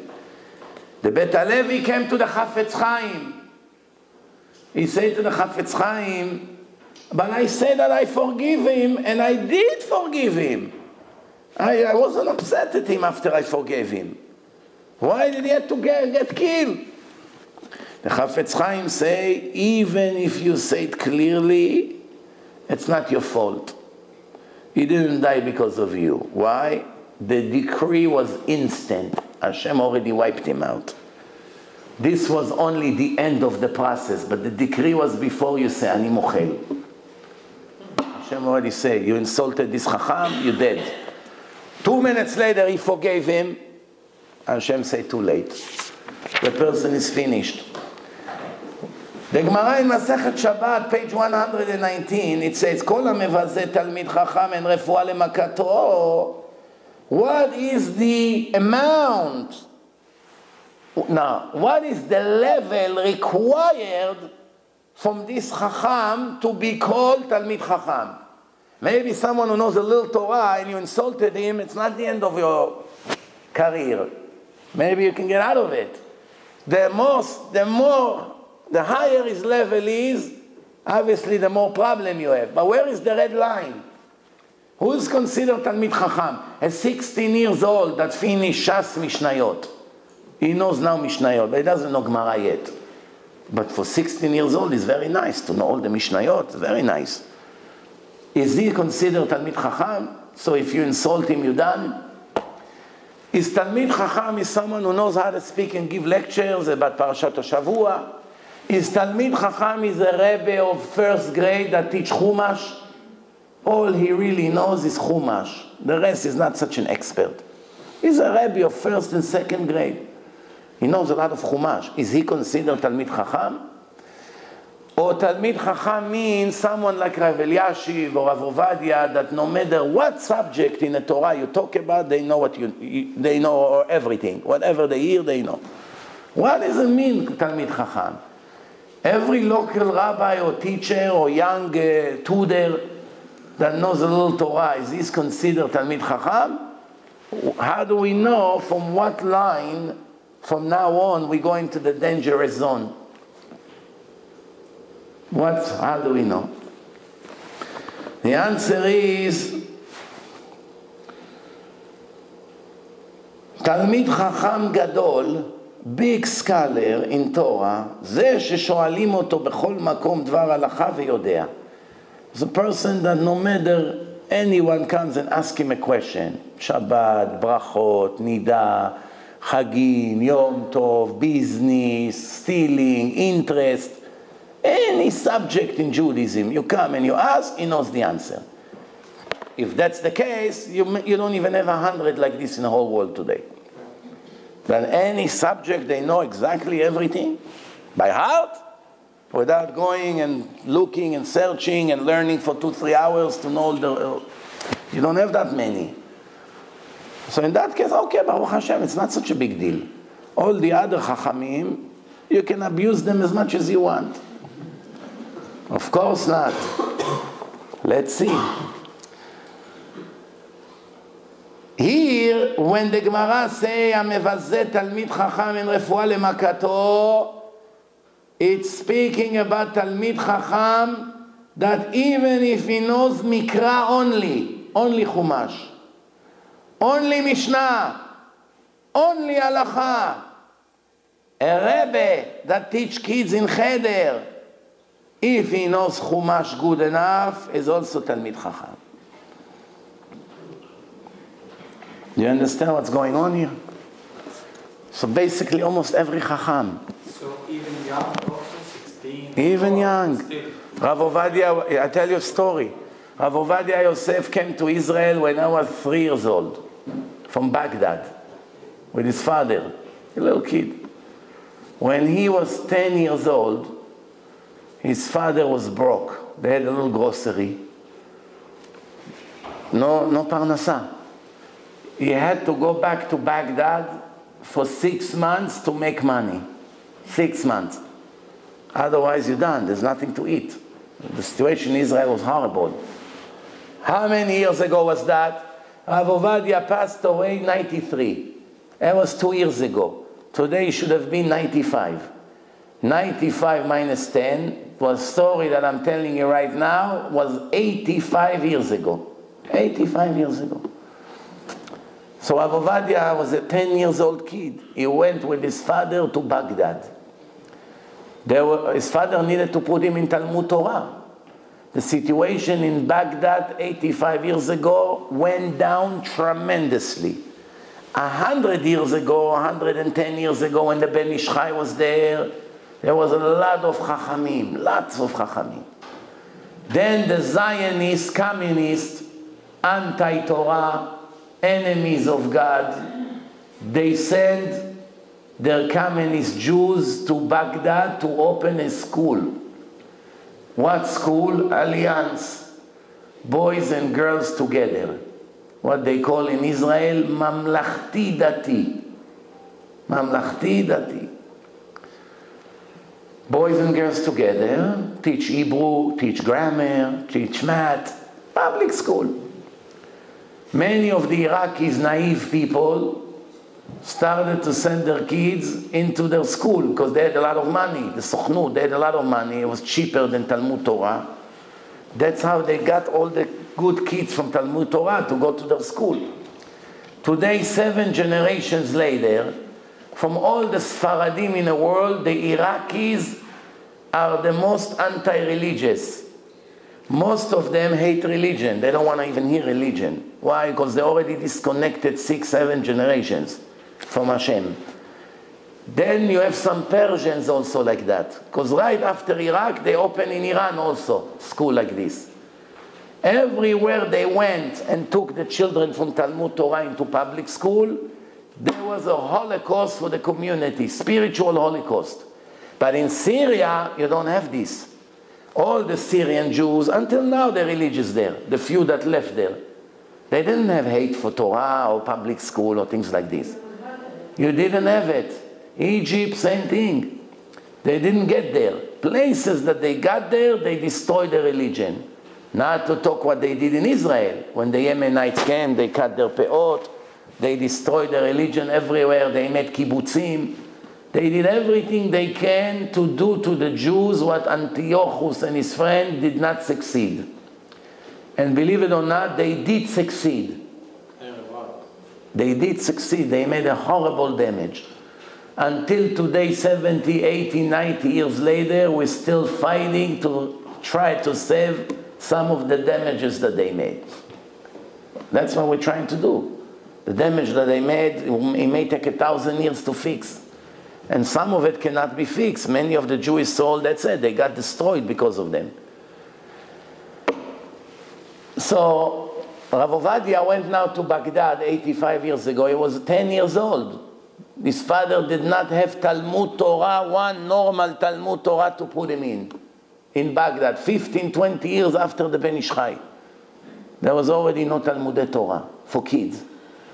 So what did he do? There was one shul where all the old people come to learn and to pray. They have a shiur, there's a rabbi over there, 70, 80 years old rabbi. He teach them Gemara. Every day they learn Gemara. And Rav Ovadia is 10 years old. He said, well, where would I put him? I have to put him with the old people to learn Torah. Cannot put him in the Alliance. So the little kid Ovadia, that was in Eretz Israel 7 years, he came now and he's learning with the guys, which they're all 70 years old and older. As the rabbi was explaining the Tosfot in the Gemara, the rabbi that learned 60 years Torah, it's not a little kid. Little Ovadia say, Mechila, Kvod Harav, that's not the pshat in the Tosfot. That's not what the Tosfot meant. So he said to him, excuse me, who do you think you are, you little puppet? You'd come to learn with the old people and you open your mouth? Chatzuf! Chutzpah! So one of the people over there was a nice man. Listen to this story. He said to him, Rabbi, don't be upset. He's only a little kid. I'm curious. Let him say what he wants. Let's hear what he means. What does he mean? So the rabbi said, okay, no, what do you think? He started to explain to them the Tosfot.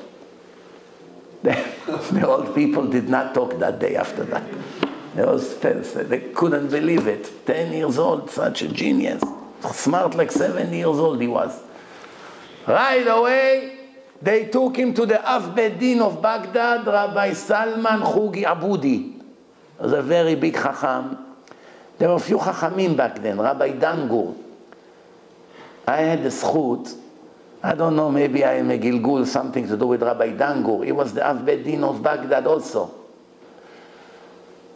So maybe 15 years ago, I met his grandson, Roni Dangur, was a locksmith here in Manhattan, not religious, far away. I have the zchut, I met him בתשובה.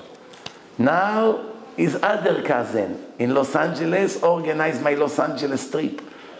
So I said to him, I don't know what my tikkun with your grandfather, the tzaddik, that I had to go and make all his grandsons religious. You understand how it goes? So Rav Ovadia, they took him to the Av Bedin. There was an old Av Bedin. Later he came to Eretz Israel. He was in a Bedin Agadol in Yerushalayim. And he became his chevruta. 10 years old, learning with 70 years old Av Bedin. I want you to show me one Av Bedin today in the world that is 70 years old that will agree to learn 1 or 2 hours a day with a little kid. 10 years old, chevruta. Show me one. If you will find one, a minute later, Mashiach would come. This is the way we are. I'm going to learn with 10 years old. You want to embarrass me? Everyone would say that I'm nothing. I'm learning with a little kid. He loved him like his own grandson.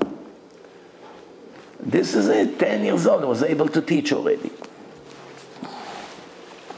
You know, in Rav Ovadia, they lived in one room. It wasn't like today. 2 kids and a dog, 20 bedrooms in a house. So the 2 kids are fighting which room tomorrow we're going to sleep in. He's debating, the blue, the purple. He's looking around, which room will I sleep? I'm tired of this room, let me move to this room. Back then, 11, 12, 13 kids, father and mother and the grandmother, all in one tiny room. Not like this big shul. Cut it, maybe 5 pieces from this, that's the house. 5 pieces, maybe from here to the bima. That's it. All of them in one room. There was no rooms like today, jacuzzi here, jacuzzi there, over there. The closet, some people in their bedrooms, their closet, bigger than a bed, the whole room that they lived in. Looks like a suit store. I one time went to put mezuzot in a house in Riverdale with an assistant. From morning to night we stick mezuzot, we didn't finish. It became dark already. Then when I came to the master bedroom, it was such a long closet. Look how wide this shul here from there to there. That's how wide the closet was of the woman. And since they didn't have the shelves yet, so all the shoes were on the floor like soldiers.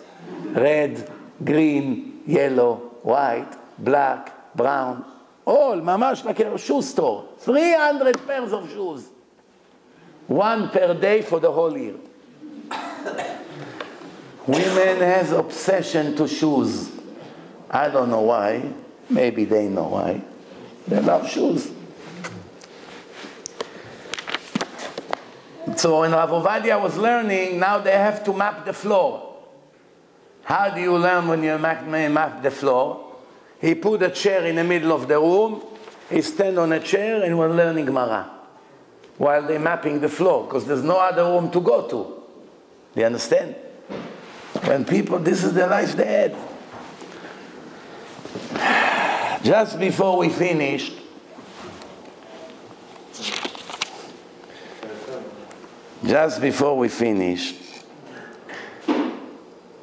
Lavan sees that the blessing came to his house. And then he said to Yaakov, do you think that because you are my family relative, you're going to work for free? What do you want as a salary? Psh, the crook all of a sudden became honest. Listen, I don't want to take advantage on you. Tell me how much I have to pay you for your work. Why? He doesn't want you to leave. Since you came, my business is booming. You are a very good amulet. I don't want to lose you. The Torah says Lavan has two daughters, Leah and Rachel. Leah is older. She was prepared for Esav. But she cried so much not to fall in the hand of this monster until her eyes became soft. What does it mean, עיני הרכות? The eyelashes of her eyes fell from crying so much. ורחל הייתה יפת תואר ויפת מראה. And Rachel is very beautiful, spiritually and physically. Pretty both ways. Sometimes people beautiful from inside, but not from the outside. Sometimes from the outside, but not from the inside. She is inside and outside. And you know the story. Lavan, I'm going to work 7 years for Rachel. Yaakov offered. No problem. He gives him Leah. After that, he has to work 7 more years. But he got Rachel a week later. So now, after 7 years, now he has 2 wives. But he had to work 7 years. Then he worked, like Michael says, 6 more years for the cattle, to take with him something. 20 years he worked over there. The 7 years that he worked for Rachel looked like a week. Like few days. Why? I always tell you the story about my uncle, Alav Shalom. He passed away about a year ago. He was a very wealthy man in Afula in Israel. He was one of the first people who came to that place when it was all orchards, nothing. Few Arabs walking on a donkey. There was nothing there. My uncle came there in the right time. Maybe 70 years ago, even before Israel became a state. There was a Persian Jew. His last name was Naji, but when he came to Israel, he became Noga. After, he was very, very humble person. If you want to learn humility, he was the right person to learn humility. No matter when, all the stages of his life, he never in his life once felt that it's something special. No matter how millions he had, and another business, and another store, and everyone respected him, he was sitting on the floor playing backgammon with the kids. Never in his life, poor, rich, he always dressed simple. He had a simple car. His house, private house, was very, very down to earth. His nature was very humble. So, he used to have a big, very successful pizza shop. Very successful pizza shop. People from all over the world come to eat by them. Basketball teams, NBA teams, all kinds of things. Right away they take him over there because they have one-of-a-kind pizza until today. So one time, when I was a kid, it was the summer vacation, I used to go there. Eating pizza and help them in a shop. My cousins were working there.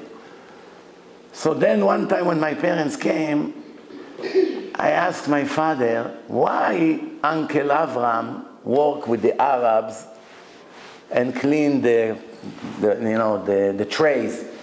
He has a special thing. He takes the dough out and he put oil and he make the dough. Mustafa here, Muhammad is here, and the rich Uncle Avram with the apron walk like Mustafa. So as a kid I asked my father, why he walk like an Arab if he's so rich? So my father said, you know what the difference between him and Mustafa? My father said, when Mustafa go like this, he thinks, when will I die already?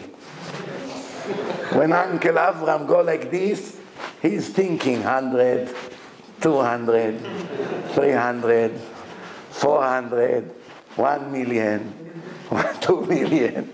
Do you understand the difference? When you see results, nothing in life is hard. You don't worry. Hard, heavy, shtuyot. How much cash we talking here?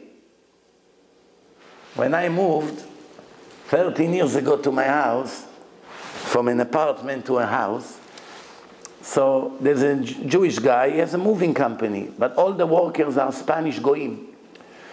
I say to myself, when will I give them the nice tip? By the end of the job? It's not good. Because the entire day that they work, they don't know that I'm going to give them a nice tip. So they're not going to do anything special. They, you know, they make scratches, they throw it here, they throw it there, they break things. I have to show them that I'm nice before the job, not after the job. I took a case of cerveza, beer.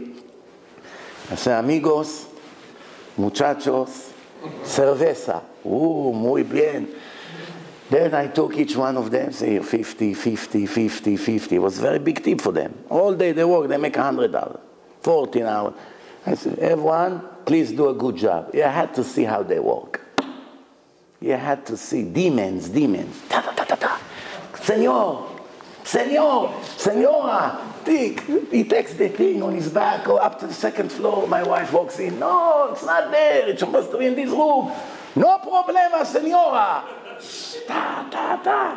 All day. Said to myself, what fools the people that wait to the end of the job to give the tip.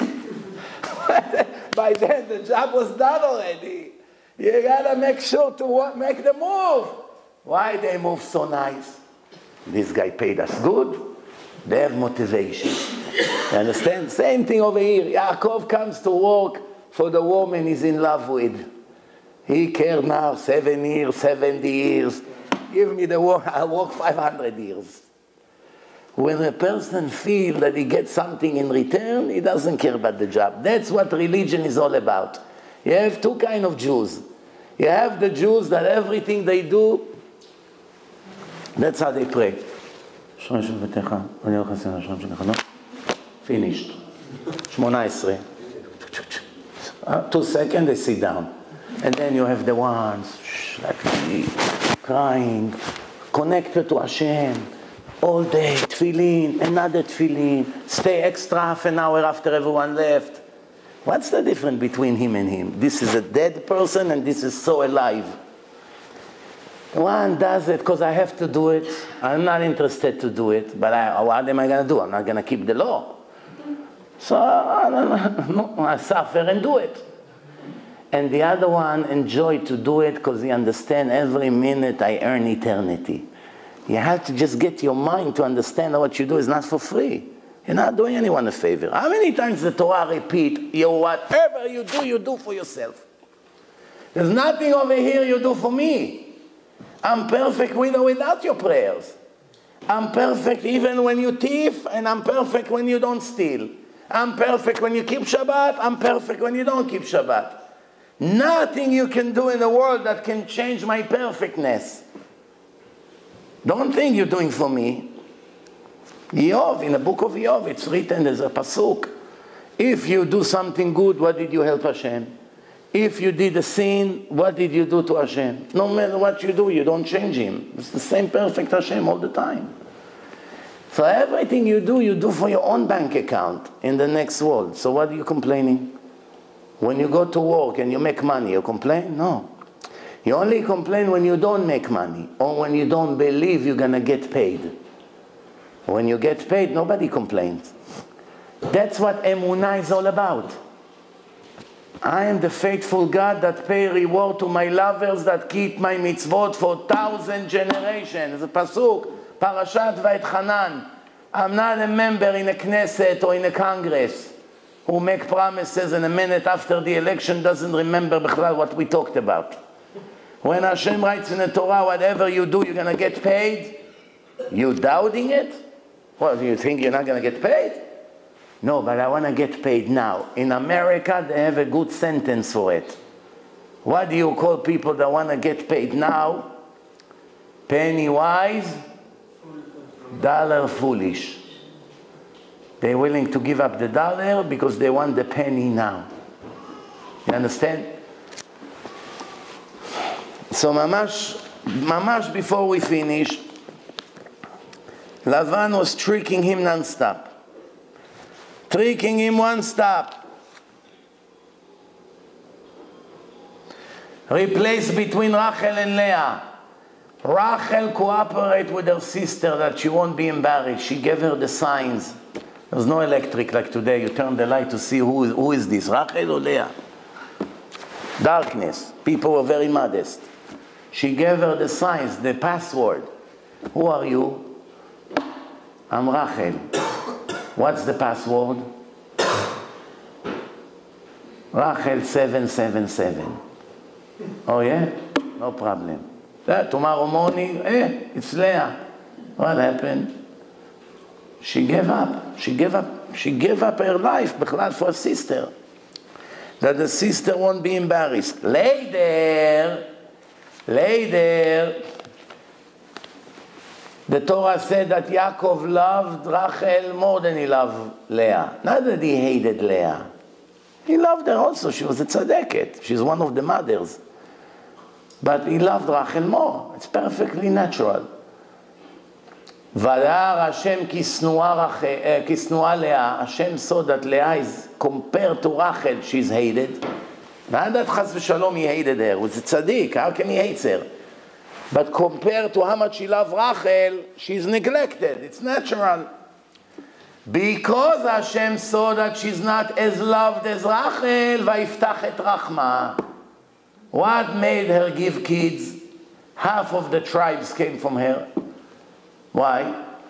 Because she wasn't loved enough. So when you don't get enough love from people, don't worry, Hashem is seeing everything. In the end, you're going to get it.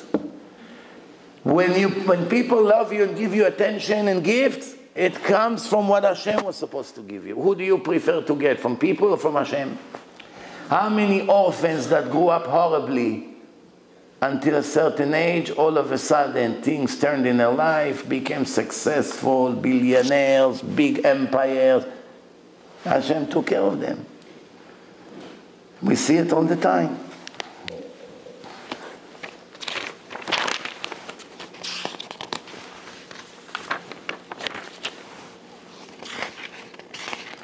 Every time we have a problem, we cry that in the merit of our mother Rachel, Hashem will cancel the decree. Why? Measure for measure. She didn't care about herself. She gave up everything not to embarrass someone else. It makes Hashem owe us. It doesn't owe us anything, of course, but hypothetically speaking, don't ever forget what our mother was willing to do and gave up her own comfort. She gave up everything. For this merit, constantly we get help until this day. Now, Yaakov needs to retire. He's quitting his job, and he wants to take some sheep with him. So now they make a deal that they're going to draw, that whatever is born with certain stains will be Yaakov. Whatever is born in a different way will be Lavan. What did Yaakov do? He fooled Lavan. He fooled him. When the sheep comes to drink, they also have relation. When you mix boys and girls in one place, the problem begins. When you take the male sheep and the female and you put them together by the water, the problem begins. Babies comes to the world, but something very interesting here. Yaakov is drawing on a stick. So when they become connected, the male and the female, they look at those sticks, and what they see, that's what's born. The Gemara says Rabbi Yochanan was a very handsome man. He didn't have a beard. He looked like a woman. He was very pretty. One day he went to swim in a lake, and the head of the gangster was walking by. Shimon ben Lakish, his name was. Gangster. He walks from it like this. Saw a beautiful woman in a lake. Right away he jumped. He swam all the way there. And then he said, oh, it's a man. So I know why you came all the way here. You came all the way here because you thought I'm a woman. Don't worry, my sister is a lot prettier than me. If you become religious, I'll make you my brother-in-law. Come to the yeshiva and start learn Torah with me. He gave him motivation. מתוך שלא לשמה בא לשמה. He came to the yeshiva for a pretty girl. He got the pretty girl and became a legend. The biggest Baal Tshuva ever. From the head of the mafia, the head of the rabbis. And nobody else Rabbi Yochanan was able to learn with. Only with him. Because he was so sharp. Everything Rabbi Yochanan say, 20 attacks. So Rabbi Yochanan constantly was enjoying the learning. Once Rabbi Shimon ben Lakish passed away, Rabbi Yochanan, every one they brought him, any rabbi, you write rabbi, you write. So I didn't bring you to learn with me to tell me I'm right. Your job is to tell me that I'm not right. That's the learning. Not everything you write. What happened? 10 of his sons died.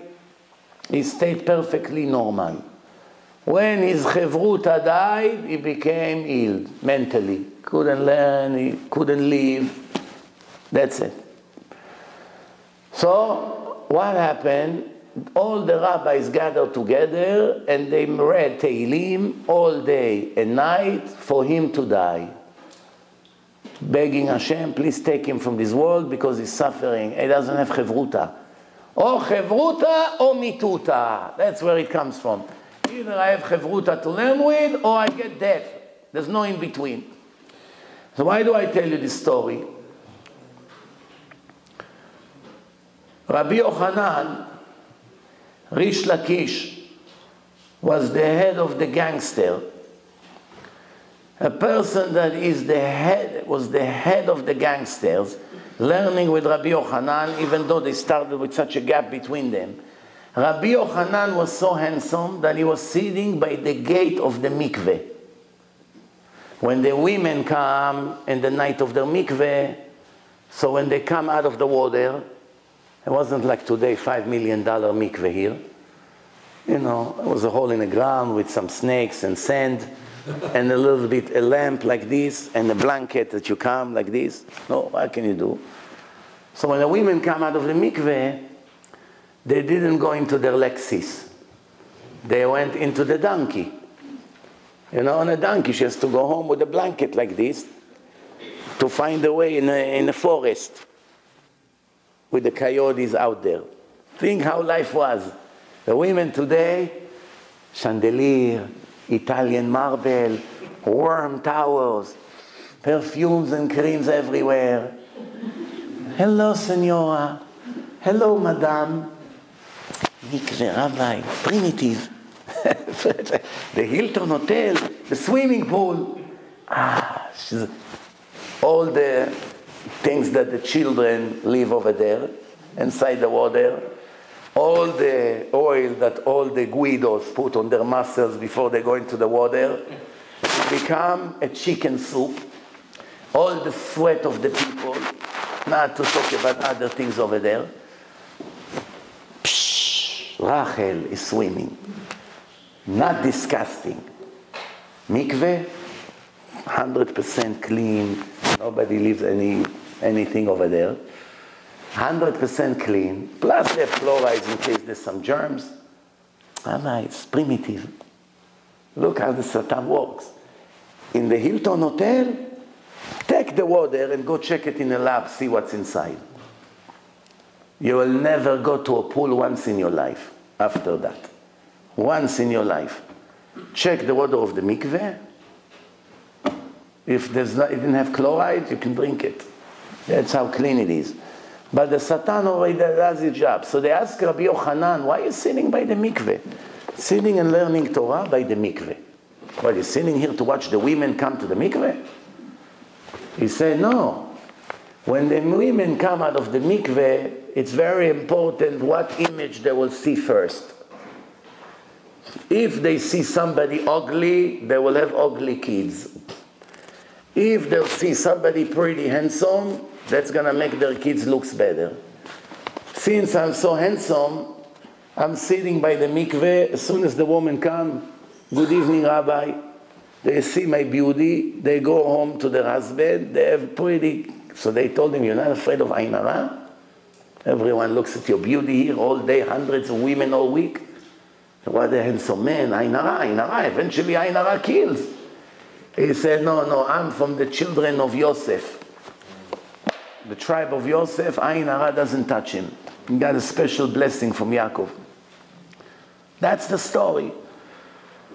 Yaakov already taught us 1300 years before Rabbi Yochanan, whatever you see before you become intimate affect the quality of the baby.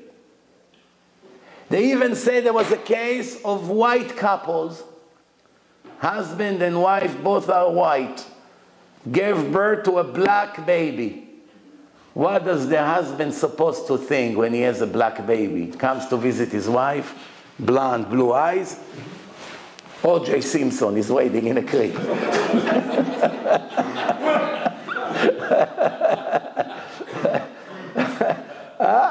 I'm asking you, what is supposed to think? The answer is, you're cheating. Divorce. You're not coming home. Moshe, you crazy?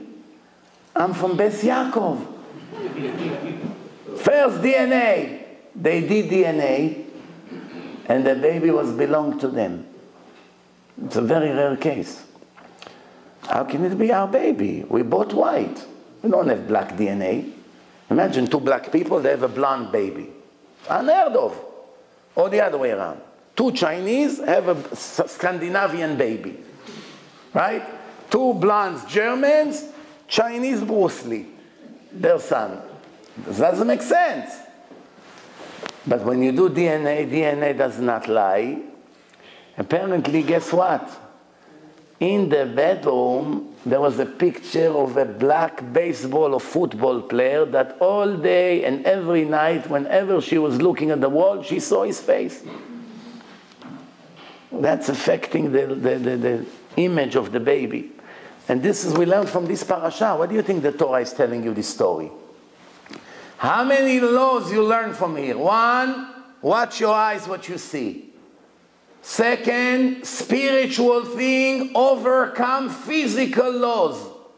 Spirituality affects the physical laws of nature. You can die from thoughts. You can get a heart attack.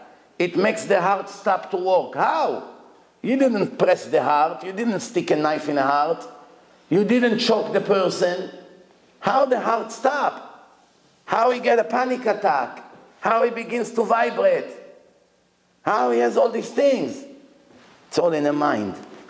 All spiritual. Spirituality, it's like in a car. You have a car, you have an engine, you have transmission, you have wheels, you have shocks, you have struts.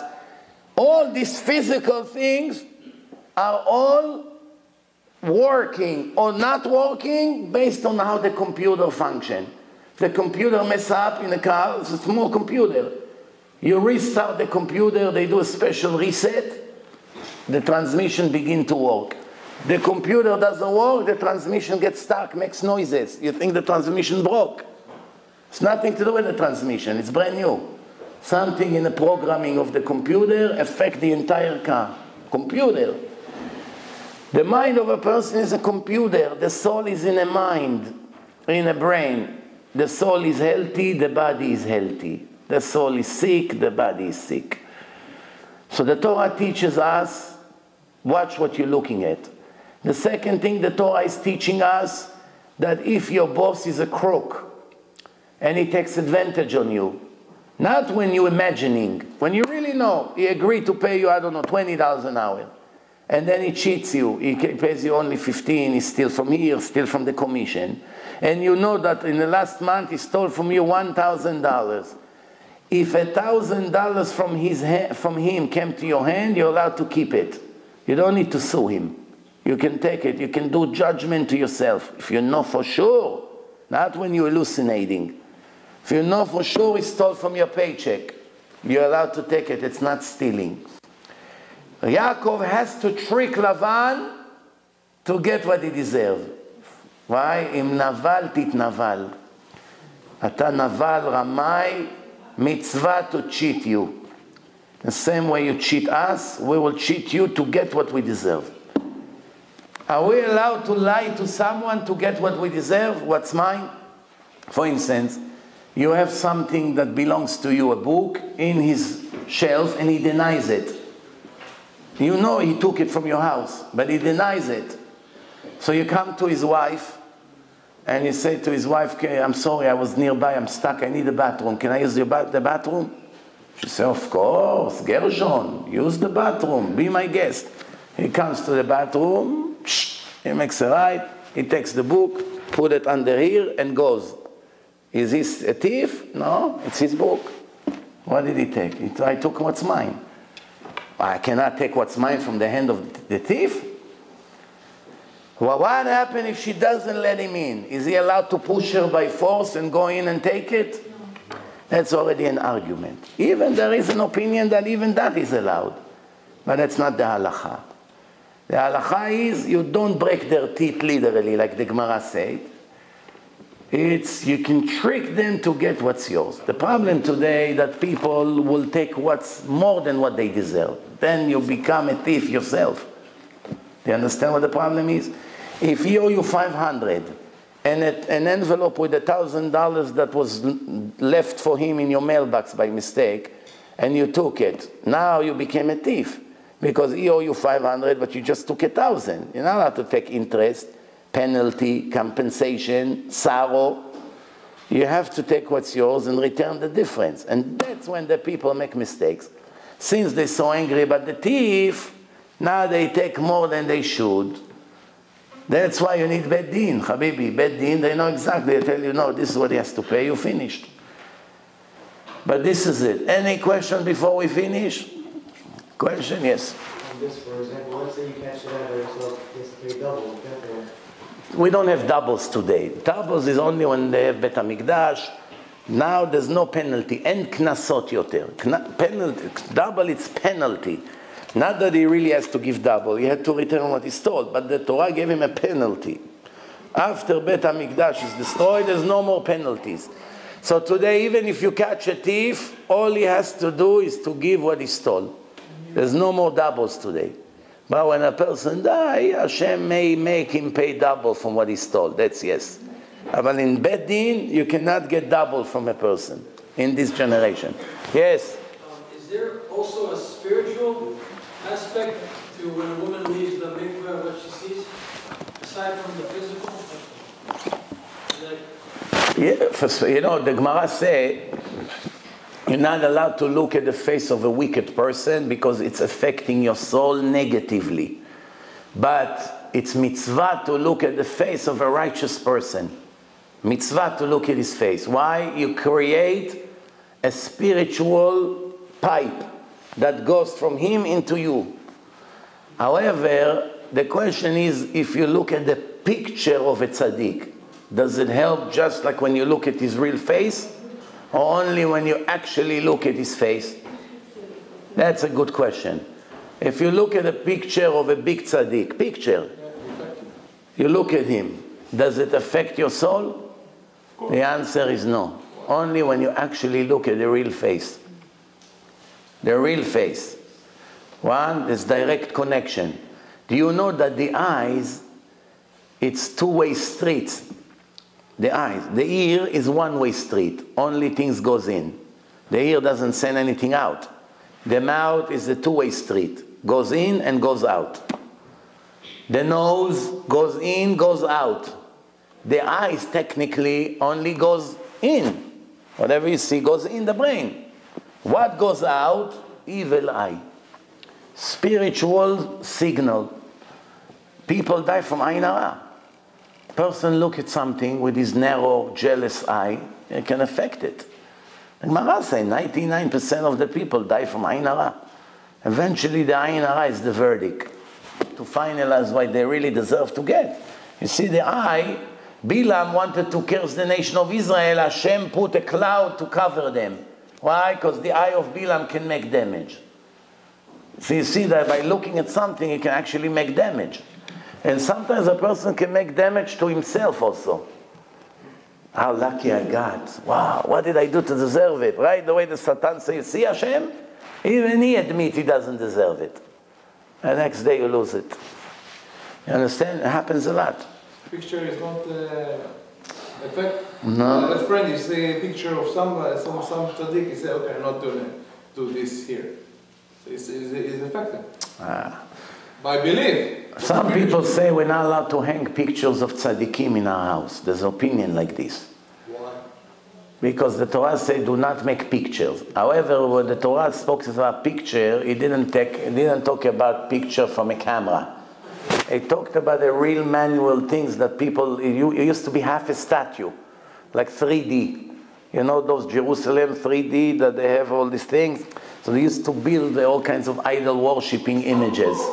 That's what the Torah meant picture. They used to hang it on a wall and all these goyim come to bow down to it. But picture of a house, picture of family, that's really no problem. The halakha is people put pictures of tzaddikim, but not in a shul. You see, you don't see in shul picture of tzaddikim. You can see outside in the lobby. But inside the shul, you don't see any pictures. Why? In a shul, we don't take risk. We don't want it to look like we came to idol this picture.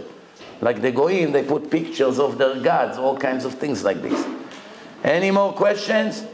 Yes? What if you put it in the lobby and people say minyan in the lobby, for example?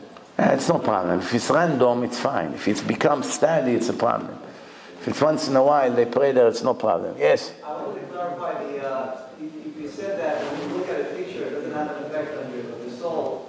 But the story related with the two white couples that had the baby. I cannot hear you because they have a meeting over here. Sorry. Yeah. The story related about the two couples that were white that gave birth to a black baby. Yes. Was that a true story? Because It's a true story, to the best of my knowledge. He was looking at that picture that was black. No, looking at the picture, what you see, all images what you see affects you. But if you look at the picture of a tzaddik, the special blessing that you get from a face of a tzaddik, you don't get from a picture. Right, yeah. That's a different thing. One more thing I wanted to clarify. Yeah. If I could just ask you, I'm sorry. When you said he had to trick him in a way to get back what was owed to him, Right. But isn't it supposed to be that if a person's supposed to get what he's supposed to get without having to go to bed, fight for the money? Theoretically, if it was supposed to come to him without doing a trickery to get it back from him, he should. Right. Hashem wants it to have it on hand without having to do that. But you're allowed to do ishtadlut. Your question is, you know what? With your question, you're going into a dangerous area. Why? I'll tell you why. Because this question has no end. You can say, why you go to work? Aren't you supposed to get what you're supposed to get from Rosh Hashanah? So why are you going to work? Why are you begging people to send you the check? Why are you going to collect rent from your tenant? Why are you doing this? Why are you doing that? Why are you trying to cut on your expenses? Leave! Trust, Hashem will pay everything, don't worry. It's not so simple. Hashem wants us to do ishtadlut. If you're in 100% trust in Hashem, then you're right. Even Yaakov Avinu had problem with his emunah. The Ramban say about Sarah, about Abraham, about Yaakov. They got some criticism. Yeah. Chazal asked the question, why Yaakov was afraid? Hashem already promised him that he's protected and will get everything. And he still was worried. So the Gemara say he was worried that he will make a sin and lose the blessing. Because all the blessings of Hashem are conditional. That you're not going to make a sin and lose it. But on the other hand, we have a rule, whatever Hashem promised good must come. While He promised bad is conditional. If you do tshuva, it will get cancelled. Bad prophecy doesn't have to happen. Good prophecy must happen. This is true. Why Yaakov Avinu, when he was coming back, was still asking Hashem if his promises to get him the land going to come through. He still was checking, and the explanation for that was giving is he was checking if he didn't do anything wrong, and the decree of giving him something good that good, the land will be still good for his life. Yeah. He was still checking. Checking, no. So even if it was the Gemara said the answer. Yaakov was afraid that maybe he made one sin that would cause him to lose all the blessings that Hashem gave him. But it never happened. It never happened in the end. He got the blessing. No, not in the end. Halacha. No, halacha, we're talking about prophecies. What you're saying is, if something good was promised, prophecy, not promise. Prophecy and promise is two different things. Prophet come and say good prophecy must happen. He gives a date. Must happen. If he gives a bad prophecy and it didn't happen, it doesn't mean he's a false prophet. It wasn't no, you don't understand. There are two different kinds of prophecy. There's personal prophecy and prophecy for the world. Do you know how many thousands of prophets we had? Nobody knows who they are. We only know 48 prophets. Why? And 7 women. And 7 women. Why? Because they have the most significance for the Jewish nation. Because this prophecy was for the time to come, for the world. It's personal prophecy that's not for the generation. It's not even considered prophecy. But if the prophecy good is prophecy, it happens. Good prophecy must happen. Rega, one second. Huh? Yeah. Yes. If you, the Jew, gives the loan to another Jew, yes, are you at least entitled for the inflation rate? I told him yes, but he wanted to hear it from you. You give him a loan before the inflation? You're saying, when you return it to me in 3 years, which is inflation, 3% a year or 2% a year? Not allowed to charge. Not allowed to check. You lose the value of your money. It can be also a dollar shekel. You give him when the dollar was 4 shekel. Then he gives you 10 years later when the dollar went down to 3 shekel. You lose the money and Hashem pays you back the money. That's the trust in Hashem. You don't charge him the depreciation. Louder, please. In Parashat Vayetze, it says clearly when Kiva was asked by a black king, and he and his wife, the queen, were black, and they had a white child. And Kiva told her that the color of the walls are white, and says, yes, that's what you're affected. So you have a clear source. Oh, here you go. Yalkut Shimoni? In Yalkut Shimoni you said? Parashat Naso, very beautiful. Okay, here you go. So you have a source. Yalkut Shimoni was written 1800 years ago. That what you see affect the nature of the baby. And it's in the Gemara. The Gemara, it's written that Rabbi Yochanan said for the women to look at him. That's also a very good source. Yeah.